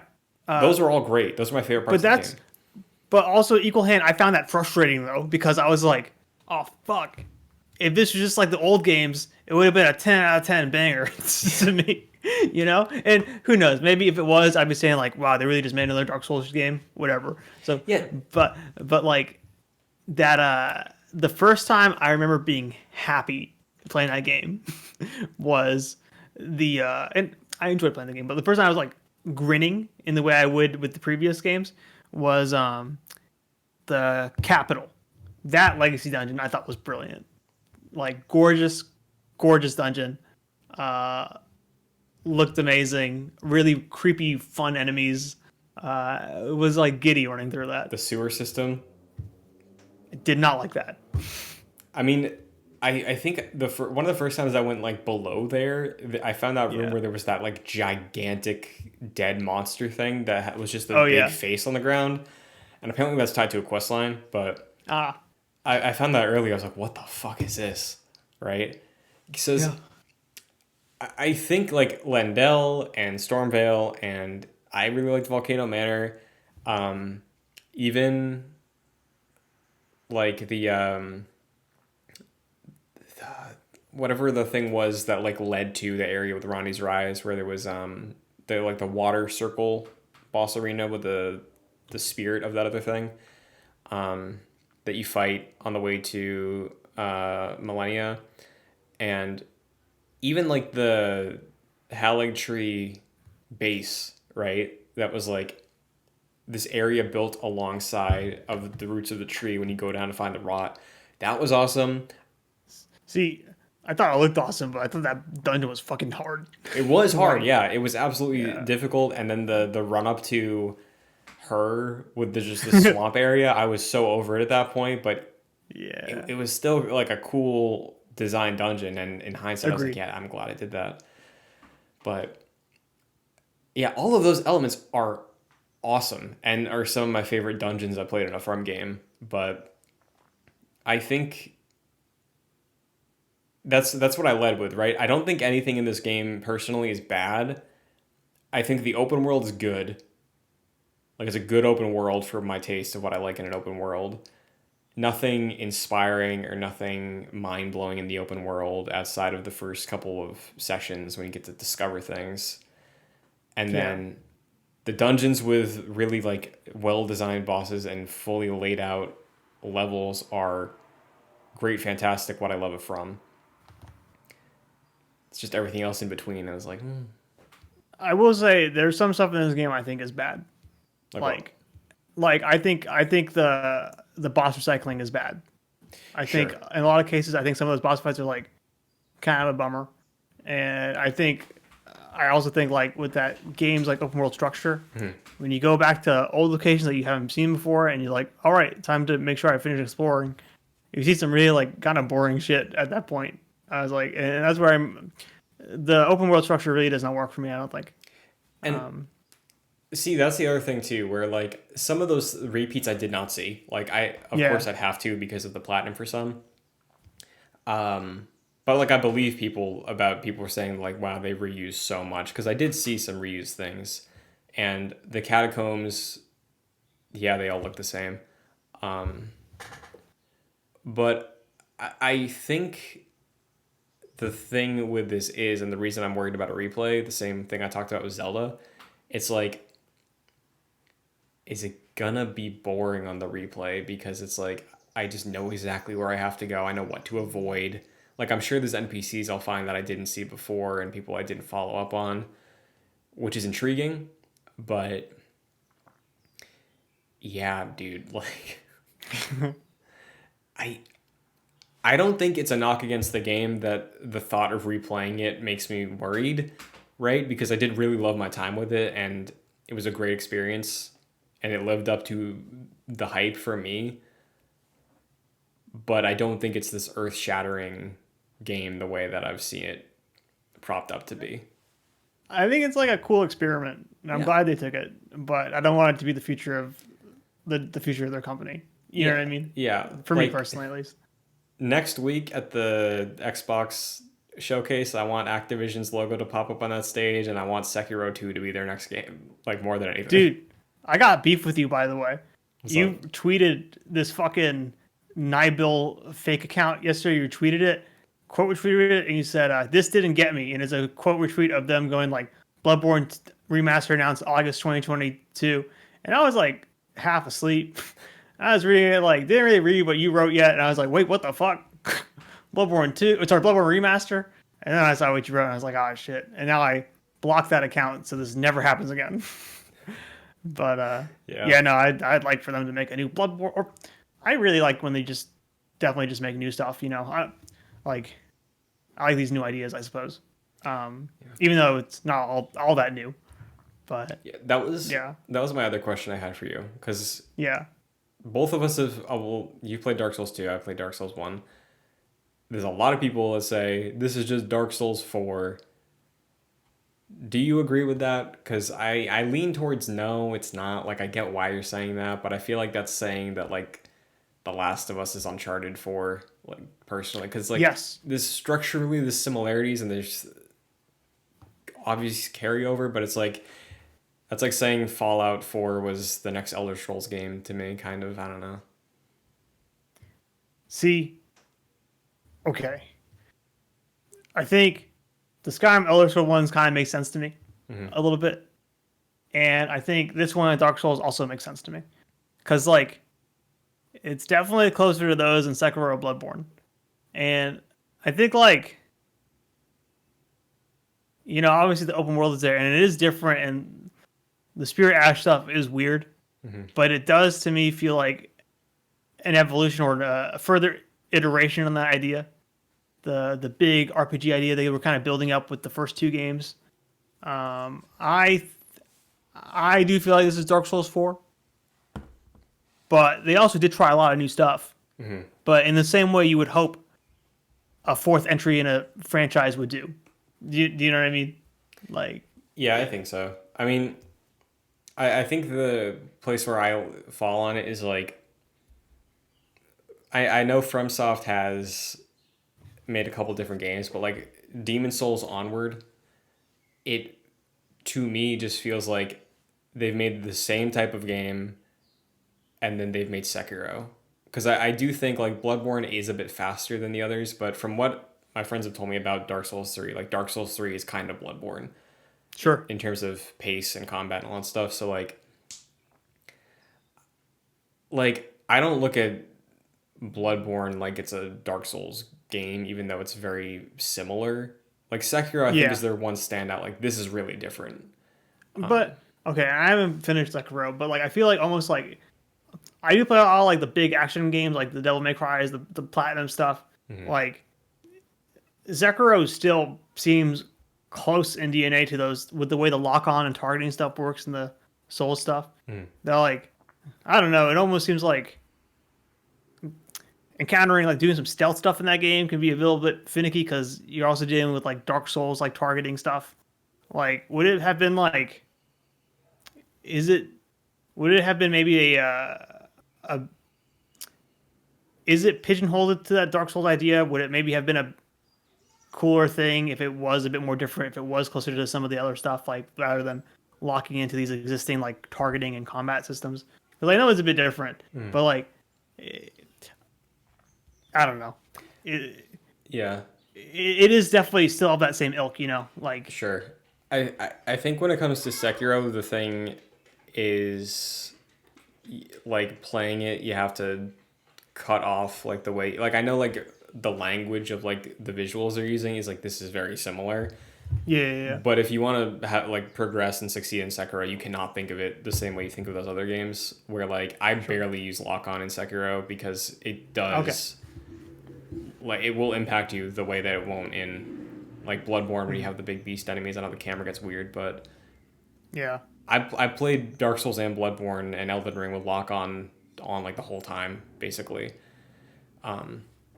Where like I don't think people are like out of their mind when they say that oh this is just Dark Souls 4. It just feels more reductive I guess than uh other comparisons where you could say the same thing I think. To be fair, I think the Dark Souls games also like kind of different from each other too. You know already. Like two is kind of weird. Three sounds like it's pretty weird too, but it's more like Bloodborne. And I think Bloodborne. I played Bloodborne right after I played Dark Souls 2, and that was a bit of a trip. that was like a whole new language for me. I was like, oh shit. Yeah. I was like frustrated. I was like crying on stream. I think I was like, this is not. I am not prepared for this. But yeah. So Did you rank him yet? I can't remember. I'm about to. All right. The way I fall in them, and I felt really differently after I played Dark Souls the second time. So keep in mind. But first place, my favorite is Sekiro. Second place, I'm like 98% sure is Bloodborne. Third is Dark Souls, and then fourth is Elden Ring. Where again, I think Elden Ring is a fantastic game. I think it's great. You can be honest. It fucking sucks, right? We both put it last. That's gotta mean something. Well, I'm sure if I played Dark Souls 2, I'd probably put it below Elden Ring. Because I watched a lot of those streams and it was nothing that grabbed me as much as Blade and Ronnie did. So You don't know shit about King Vendrick, bro. Just you wait. yeah, Just you wait. I'm sure. I'm No, sure. I get that. And yeah, obviously, like, it's the worst game, but also it's From Software is the best developer, so Yeah, it's it's not that bad. it is tricky because I'm glad we led with the Goaty question right because I truly don't think there's gonna be something better than this year. I'm a big fan. I swear I gotta add this. Like, I guess the last thing I want to ask is the impact of Elden Ring because there was a lot of talk about it. Like I said, I'm glad we're away from it so we can just look back at that conversation. What do you think the legacy of Elden Ring will be? Like, is Elden Ring just their new thing? Like, I know you said you don't want that, but like, I'm sure we're getting DLC for this. Is this gonna Yeah. lead to a new wave of Well, Souls likes? You think? Like, I might elaborate a bit further on my Elden Ring distaste, which is not distaste, but like some of my thoughts on it. I feel like getting into the From Software games this year, like Dark Souls, that was kind of revolutionary for me because it's such a different thing. It's like a new thing they made. I feel like there weren't games like that before. yeah, Elden Ring to me feels like a game of iteration and industry trends. I think they were. I think they definitely were inspired by Breath of the Wild and some other stuff in a way that, you know, I think it's a little bit more boring to me than the impact that first Dark Souls was to me. And I'll probably be saying that about Demon Souls. I played that one first, I guess. But yeah, I don't think the industry changes after Elden Ring. I think they keep going. I don't think Ubisoft gets into it finally. I think Breath of the Wild made a pretty big difference. Maybe it was Metal Gear Solid 5. I don't know. Something like that. One of those two. But you know, I think From Software. It's weird because I feel like once you make a 90-hour game like this, you can't really go back to making like your 30-hour ones, which is a Yeah. bummer to me. Uh, I feel like everything they do from now on will be these big open world adventures, but and I'm hoping it's not. But also that Metacritic score crazy, so I That's think every From Software game will be heavily influenced by Elden Ring at this point. Except maybe there's a BT making your Sekiro's and Bloodborne's. that's where the point you're making. It reminded me of that quote. I think Miyazaki said this, or somebody from. I think in the early days of promo, they were like, "Main story can be beaten in 30 hours." Right. So maybe I should play it again. Maybe I should crit path it and see what it is like, just like paced like it's Dark Souls, you know? Sure. But you and I both know the crit path is not the way to play these games. That's true, but I mean, like when I replayed Dark Souls and I did crit path it, right? Just like Yeah. because I was like, I knew where I'm going, I know what I don't have to do, I know the right route. Like I have played Resident Evil 2 at least 15 times in the last couple of years because I don't know what there's just something really satisfying about learning it like that. Like I'm not trying to speed run or anything like that, but when I played Sekiro a second time, I did it in half the time of my first playthrough, and I was like, oh, that was good, and I want to play it again and try and be like faster with it because it's just I think for a first playthrough with these games, yeah, don't like just fuck around, you know. Hmm. But there is something incredibly enticing about like knowing the next time I play Dark Souls or Sekiro, it's gonna be even like a fraction of what the last second playthrough was. I agree with that. Yeah, But like it feels like Elden Ring's thing to me is also like that exploration is way more in your face than it ever has been before. yeah, And when you crit path it, you're getting rid of a lot of that. yeah. Also, you so go ahead. And I think that's the reason I'm saying might feel like I'll disagree with myself if I play it again because if Elden Ring is encouraging all that stuff, but that's the thing that's harming it for me. It's like, well, if I do crit path it, thinking about that, that's like it's Stormveil and then Liurnia, and I don't even think I have to get all these things. Like it's all the things I really liked. Like it's all the legacy dungeons or whatever the fuck their names are called. But that doesn't sound that bad. But like No, it doesn't. the idea of like yeah, I'm blitzing through the open world stuff. Like I think that's where I come down on it. Where there's a really really great awesome From Software game in here, and I really like my time with the open world, seeing some of the stuff just emerging from it and not feeling overwhelmed. That's another thing personally, like with an open world and quest lines. Oh yeah. I like out of sight, out of mind, you know, like Yeah.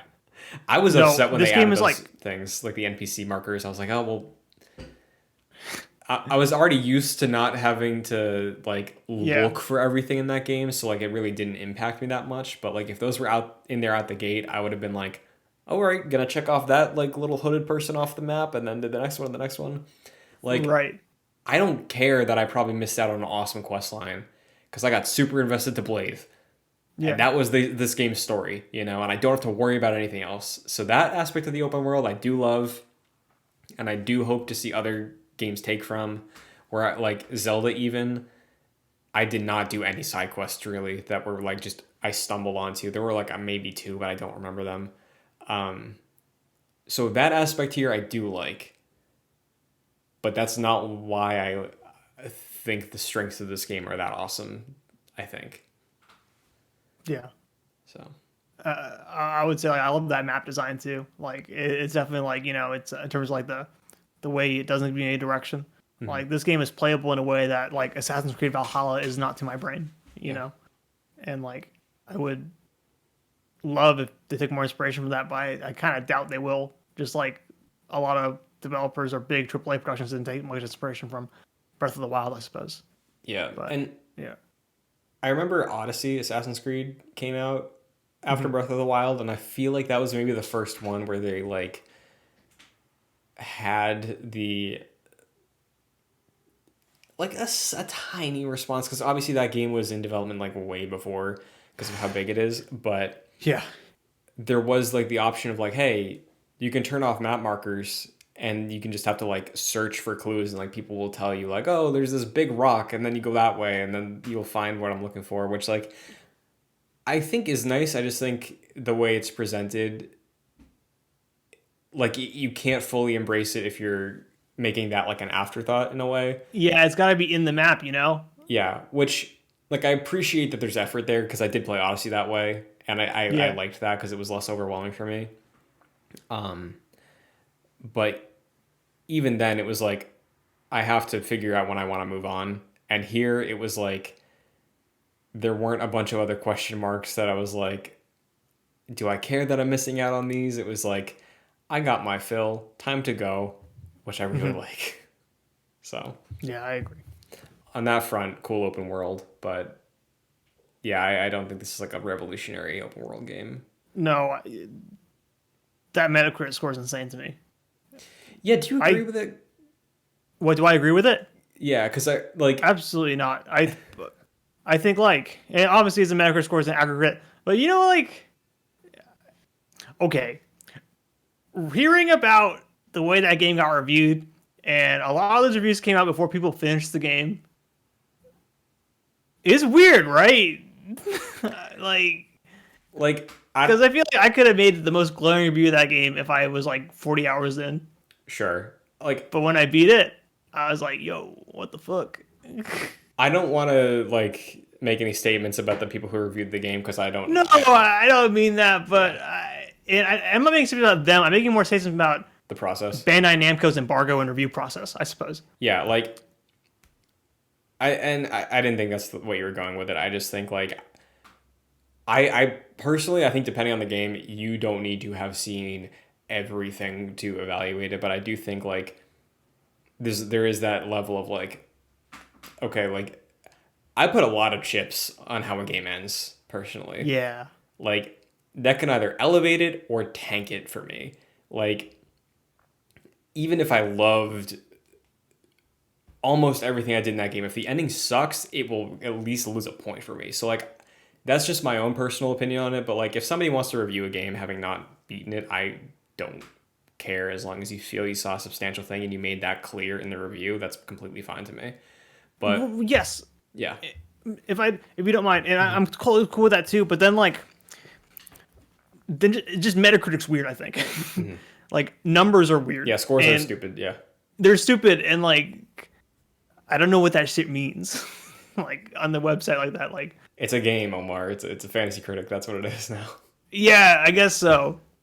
I guess Um, so. That's and you know what? That shit does make me more invested in Metacritic than I ever have been before, and that's why I'm so fucking mad about this. Is because you drafted Elden Ring. Because I was like, it's just gonna be Dark Souls 4, and then it was, but all of a sudden, ooh, it's 96 on Metacritic. I don't know. yeah, because the reason I ask is because the first time I recorded a Gamescast with Kevin after Elden Ring, that was when it came out, and he was like baffled by the score. Like he did not believe it. He was Yeah. like, I mean, like his angle on it was like, there's no way a game can be that high if it has all these technical problems. Um, and because I only had, I think, like 10 hours in it when we first talked about it, but he was like, would you agree with it? And I was like, right now, yeah, I think that's completely warranted for what I've seen and what I've done. I forget what I scored it in my Twitter thread, but it might be closer. I might have just been a 9. Mhm. I I would be shocked if I gave it anything higher than a 9 because I really think um, like it's great and it's an impressive game. Like I want to make that clear. It's just there's some hyperbole here in the way that I feel like, at least from my experience with other From games, I don't feel like those are hyperbole, you know? Mhm. So I should say too, like technical issue stuff. Like, and I did play it maybe the best way to play it, but like the furthest thing from my brain in terms of like saying this game is not worth that Metacritic is like saying like, oh yeah, it didn't run that great. Like yeah, because it it ran fine for them, I think, right? On every yeah, platform that they've ever made games on, like it was a kind of a fine performing from software game, right? yeah, like I don't from know. what I remember, the PC version was not great. Yes. I don't know if that's fixed by now, but like I said, I played on PS4 Pro. I don't want to know what a PS4 was, but PS4 Pro was like pretty much rock solid 30, except for when like the camera went through an enemy one time with a cape. So it was like, okay, it's gonna freak Hmm. out. But yeah, I don't think that like it runs better than Bloodborne, I think. Yeah, feels And better, or not feels better, but like the pacing's better. Like, yeah. Did I ask you what you want from software to do after this? Well, I know you want Sekiro too, but like, do you want them to make more big open worlds, or like, do you want more of that Dark Soul kind of structure, linear? I wouldn't mind if they did another open world, because I do think that for a first playthrough, I really like the way the open world handles narrative. I think Hmm. that's the thing that impressed me the most because that's another thing I'll compare Zelda to. Zelda didn't have quests you could stumble onto and like not do or miss, but they did have the memories, and that was how story was dished out. And it felt bad in Zelda because it was Yeah. like, well, we don't know when they're gonna see this, so let's just make it really vague, and like Yeah. kind of just serviceable. Yeah, Um, voice acting in the English dub at least was also bad. I remember. so here, I think it's so much better because I missed part of Blaze quest line. Like this, I remember when I was looking at the platinum guide, it's like, oh, and that'll show up in the Nokron City, and I was like, he goes there, so I completely missed that. Yeah. But I still think he's like one of the best quest lines in any of their games, right? So the way they handled narrative in this game and the way that the standard FromSoft narrative is very hands off, but the way they handle it through their NPCs in the open world, I loved. So if they want to do that again, I'll be super down for it. I just hope it's a bit of a smaller world, maybe. Because by the end of the game, Yeah. I was just running through some places because I was like, I don't want to see anything here. I think totally honestly, I even consider that. But yeah, like I'd be down for another game this big. I didn't want to give it another try, but yeah, maybe there is like a really good middle ground in between like this massive game and like something as tiny as like Bloodborne, I suppose. Um, So, but like I yeah, don't want Bloodborne 2 to be open world though, but maybe I don't know. Well, yeah. So I'd be completely like happy and I'd be excited for an Elden Ring 2.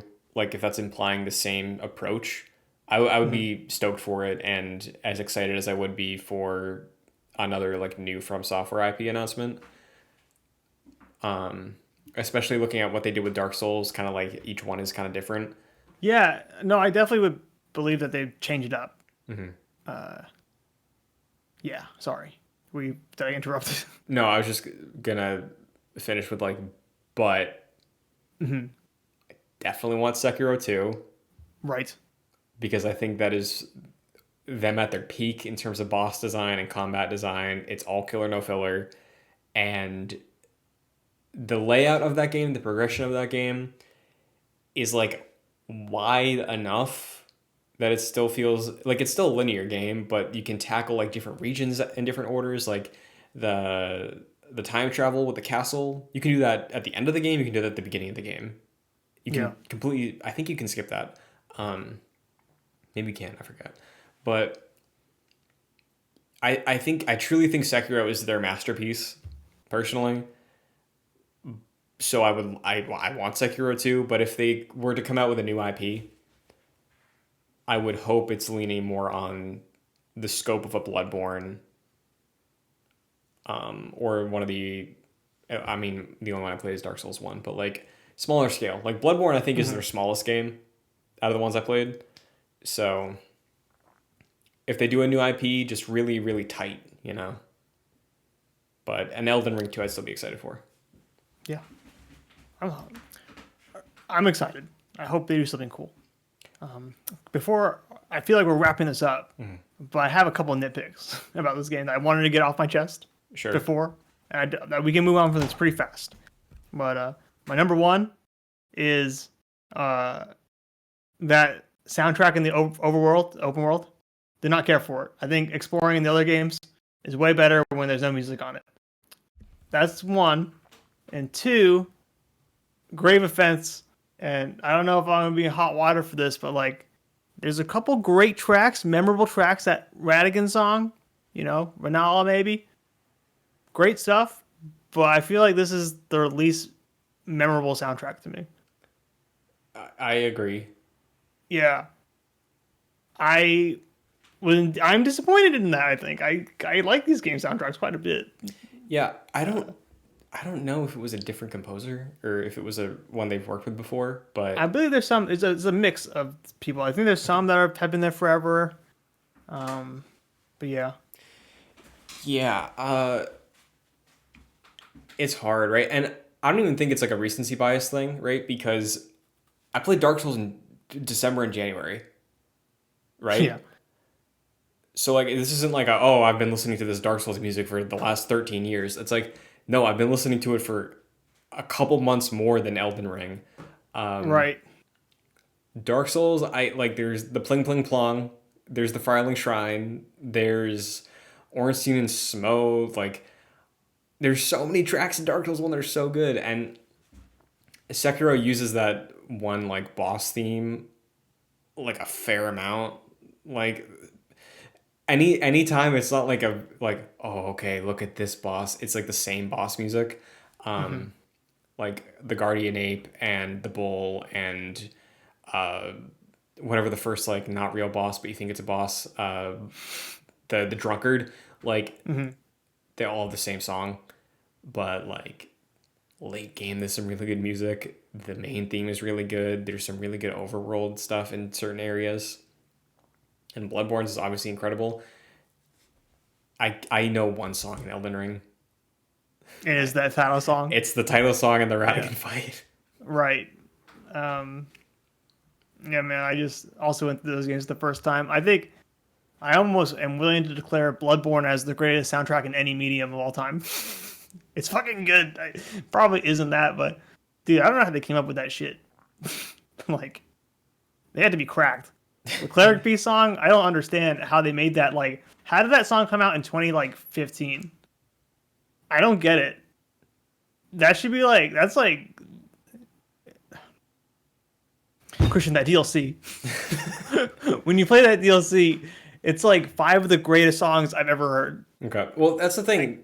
I wanted to save that like for later because I didn't want to burn out because that was another fear I had with Elden Ring where I played Dark Souls, which the reason I played Dark Souls is because I was so excited for Elden Ring and I was like, Elden Ring is sword and sorcery again.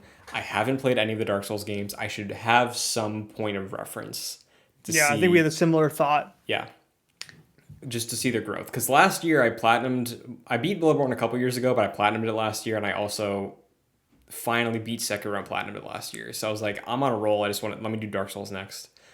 Um, so that was another fear. Like for some of my, again, I love Elden Ring. I think, but like, um, so much of it was like part of the time I was like, did I fuck myself by playing Dark Souls so recently? But I don't think that was Nah, man, it just made you realer, made you rawer, you know? sure. Um, but what was your question before that about? Was it Bloodborne? Oh, the DLC. Oh yeah, the Bloodborne DLCs. Yeah, You'll play it at some point, I'm sure. I will. It'll probably be this year.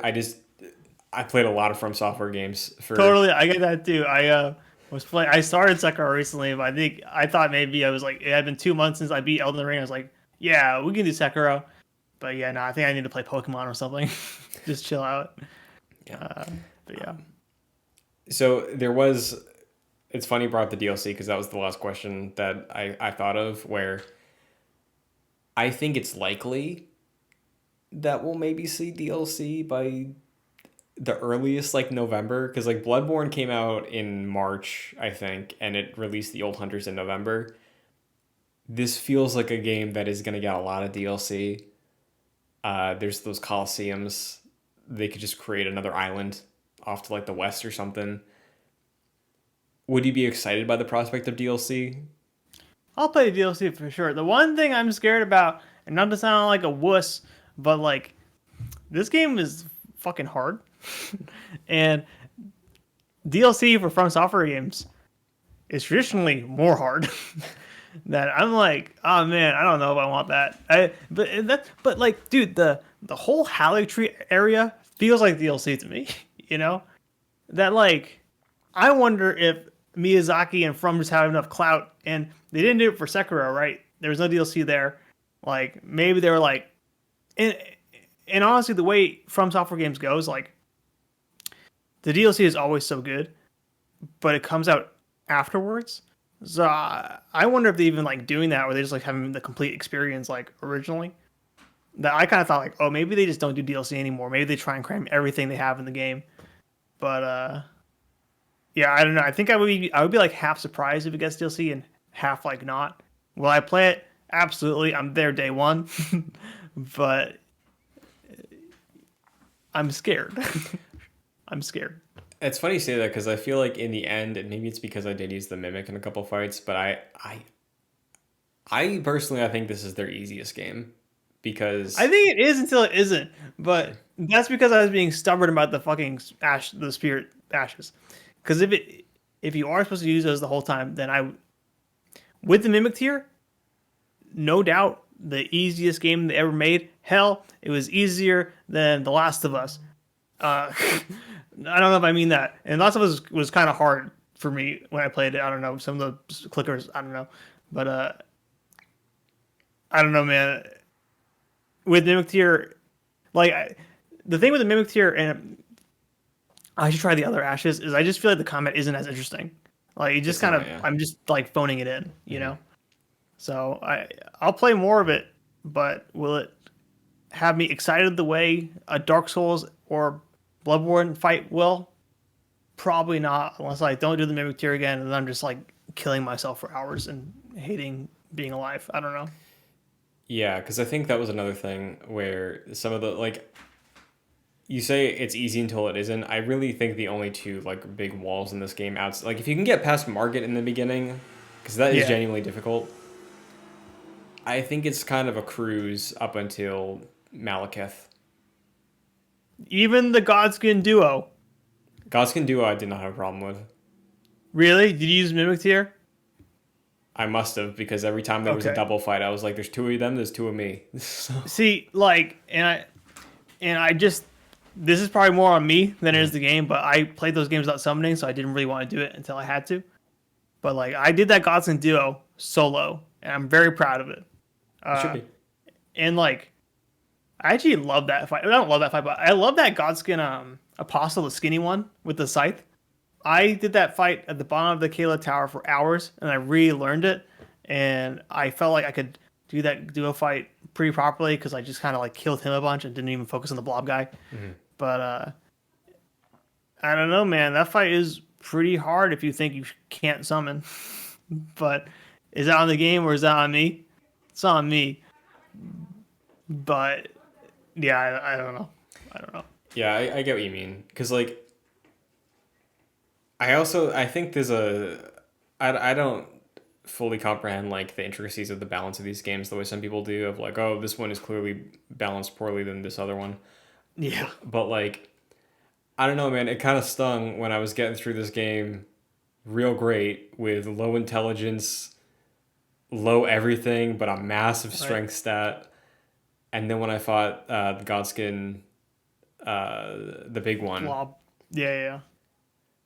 I was doing nothing to that guy. Like with my awesome hammer that was like +7 at that point, and my strength was probably like something around 40, maybe like 30 something. Did you And respec? I did, yeah. I went to Yeah. Renola and then I dumped all of my strength stuff. I brought it all the way back down and I bumped Dex all the way, and then I used the Bloodhound weapon, and then I cleared that fight in my like second attempt. So Yeah. that sucked. Like that was like, okay, well I can't play this game strength anymore. Um, which was fine because like the Dex build isn't that different from the way I thought about the game, but like the weapon with the L2 was very different. Um, it wasn't a hard adjustment, but like it wasn't the way that I planned on playing the rest of the game. So just seeing it like it get that much easier, but just by like swapping a couple things around was like, Yeah. mm, I'm with you because like it happened to me in previous games with like, okay, I've been doing this the whole time, but now I got to respec and do something else, I guess, because fuck, I've hit a wall. That never feels good. I think I respec 4 times in this one. They give you 20 respects too, Yeah, I or mean, something absurd. I never respect in the other games. Like I just eventually got a better weapon. The one I respect in was Dark Souls 2. Okay. So I just think it's when they make these big RPGs for various builds, the balance is a tricky, and I can give them some slack, but oh boy. Yeah, but I mean, I forget how we got to that, but I know we were talking about the DLC. The last thing I want to say about that was I'm hopeful because I'm hoping that if they do DLC at some point, it is just an isolated legacy area. It's not like it's a whole like seventh A region. second map, Yeah. uh, a third finger on the map looks like a finger or a hand, right? I can't remember what it was, Oh, or a does it? thumb. I don't know. I thought it looked like something. I I can look never it up. noticed that, but that's my hope at least. Like even if they want to add a new underground area, but it's like just a solidified dungeon, it's like great. That's my favorite part of this game. I'll be super excited for that DLC. But Yeah, I think that'd be cool. uh, well, yeah, that's Elden Ring. Yeah, Are are you gonna fight with me for Game of the Year later this year? Are we gonna defend this game that we both thought was good? there'll be something else. I don't know. What's Nintendo got again this year? Bayonetta 3 could be great. It could. It might not. It very well might not. It could be great. Uh, God of War could be great. I don't know, man. I think we should. I think we should get on that stage and just argue for Dark Souls 1 Goaty. Sure. Because Avatar: Frontiers of Pandora, Game of the Year. Calling it now. I think you're right. There you go. Until that, where can everybody find you, Omar? I'm full time on JoyClicks. I don't know if you know that, Christian, but I'm here now. Sweet. This is where I live. Are we reacting to Pokemon tomorrow? Sure thing. I'll be up. All right. Great. Where's my salary? I'll Sorry. tell you when I find where mine is. Okay, cool. Do you want to shout out Twitch at all? Sure. I stream on Twitch, twitch.tv/ohmstechef. I'm trying to relaunch it. I think what I might do is, here's my idea. I might do a Super Mario 64 real playthrough. Like, actually get the stars. That's what I'm thinking. Because I like playing Mario. Would you do like the PC version or just OG N64? You think? I'd be playing the N64, dude. Nice. You Honestly, gotta. I think that's the way to do it, dude. I think that's just Yeah. a good reset. I love revisiting that game. Whenever I go back to it, I just do the first like 20 stars in the first Bowser fight because that's just such a Oh, yeah. perfect experience. Totally. But yeah, that's a great idea. I think you should do that for sure. Word. I'll get to it then. But yeah, you can find me on Twitter and TikTok at ChunTD2 as well as here on JoyClicks with probably a lot of stuff coming up because the Summer Game Fest is coming. This is, I believe, posting the week we record it. So the week after, there's going to be a lot. There's the Keeleys, there's the Xboxes, there's probably going to be a Nintendo thing, I hope. But yeah, stay tuned. This has been an installment of the Longplay Club, a series that exists that sometimes gets new iterations of it here on the channel. This is Metal Gear Rising soon, I promise. I don't promise. Talk to Kevin. At him. That's all I'm going to say. Listen. I saw MinMax. I think it's MinMax is doing this. No, I think it's Jeff Grubb. I think it's Jeff Grubb and Mike Minotti are doing a Revengeance book club thing for their Discord. Because Really? Revengeance is hot right now. Apparently it's bigger than ever, Yeah. is what I'm hearing. So- it's good. It's popular with the youth. Every day we wait to do a Revengeance thing, we are missing the wave. I know. That's what and we could have beat the wave, too. We could have beat it. We could have, yeah. We could have been like, oh, whatever's just happening? Here, everyone. We did a podcast about this only 6 months ago. No. But we will catch the wave. I guarantee it. Yeah. So Summer's coming up. Also, it's a dead year for games. So like maybe we'll do a couple long play clubs like back to the original That'd setup. be cool. So no promises, but I like doing the long play club. I think it's a really fun format. Me too. So hopefully more of If those. not, let's just play Metal Gear Solid 2 again. Yeah. I don't know. You can find the long play club though on youtube.com/joyclicks under the playlist cartwheel section. We got playlists for each Metal Gear Solid game. We have an individual one for Dark Souls. Maybe I'll just throw this in the Dark Souls one and I'll just label it FromSoft. Sounds good. But you can also check it out on podcast services like Apple Podcasts, Spotify, Google Play, anywhere you listen to podcasts. Look up JoyClicks or the Long Play Club. You'll find it. It's all in one podcast feed. So if you want to listen to the Dark Souls one after this one, you can. It's going to be in the feed. Audio is a bit rough on that. I'm sorry. That was my fault. But the other ones are all there as well if you like Metal Gear. And if you're curious about Revengeance or anything else moving forward from the Long Play Club, hit the subscribe Yeah. button, see when new episodes come up, or stay tuned to JoyClicks on Twitter for announcements for things. I'm an insider, and I recently heard that Metal Gear Solid 6 is going to be announced next week. So I would catch up on the Metal Gear Solid long play if you can. We have to. What is our Metal Gear Acid? That's what we haven't done yet. Oh, we haven't done Acid, Acid 2, Rising, Portable Ghost Ops. Babel, 1, 2. I don't know. There's Portable Ops and Portable there's Portable Ops. Ops Plus. Yeah, Portable Ops Plus, I believe, is just multiplayer only, I think. But Portable Ops is definitely a good story we got to cover. Twin And Snakes. then, what's that? Twin Snakes? Yeah. We should do that. Well. That game sucks. Oh, I thought you were gonna throw one more Elden Ring sucks jab in there before we Oh, sign. hold on. Yeah. Can you say something about Twin Snakes again? Maybe we could play Twin Snakes. Oh, that game sucks. Just like Elden Ring. Wah. I hope you're happy. All right, that's it. We'll see you next time. Bye.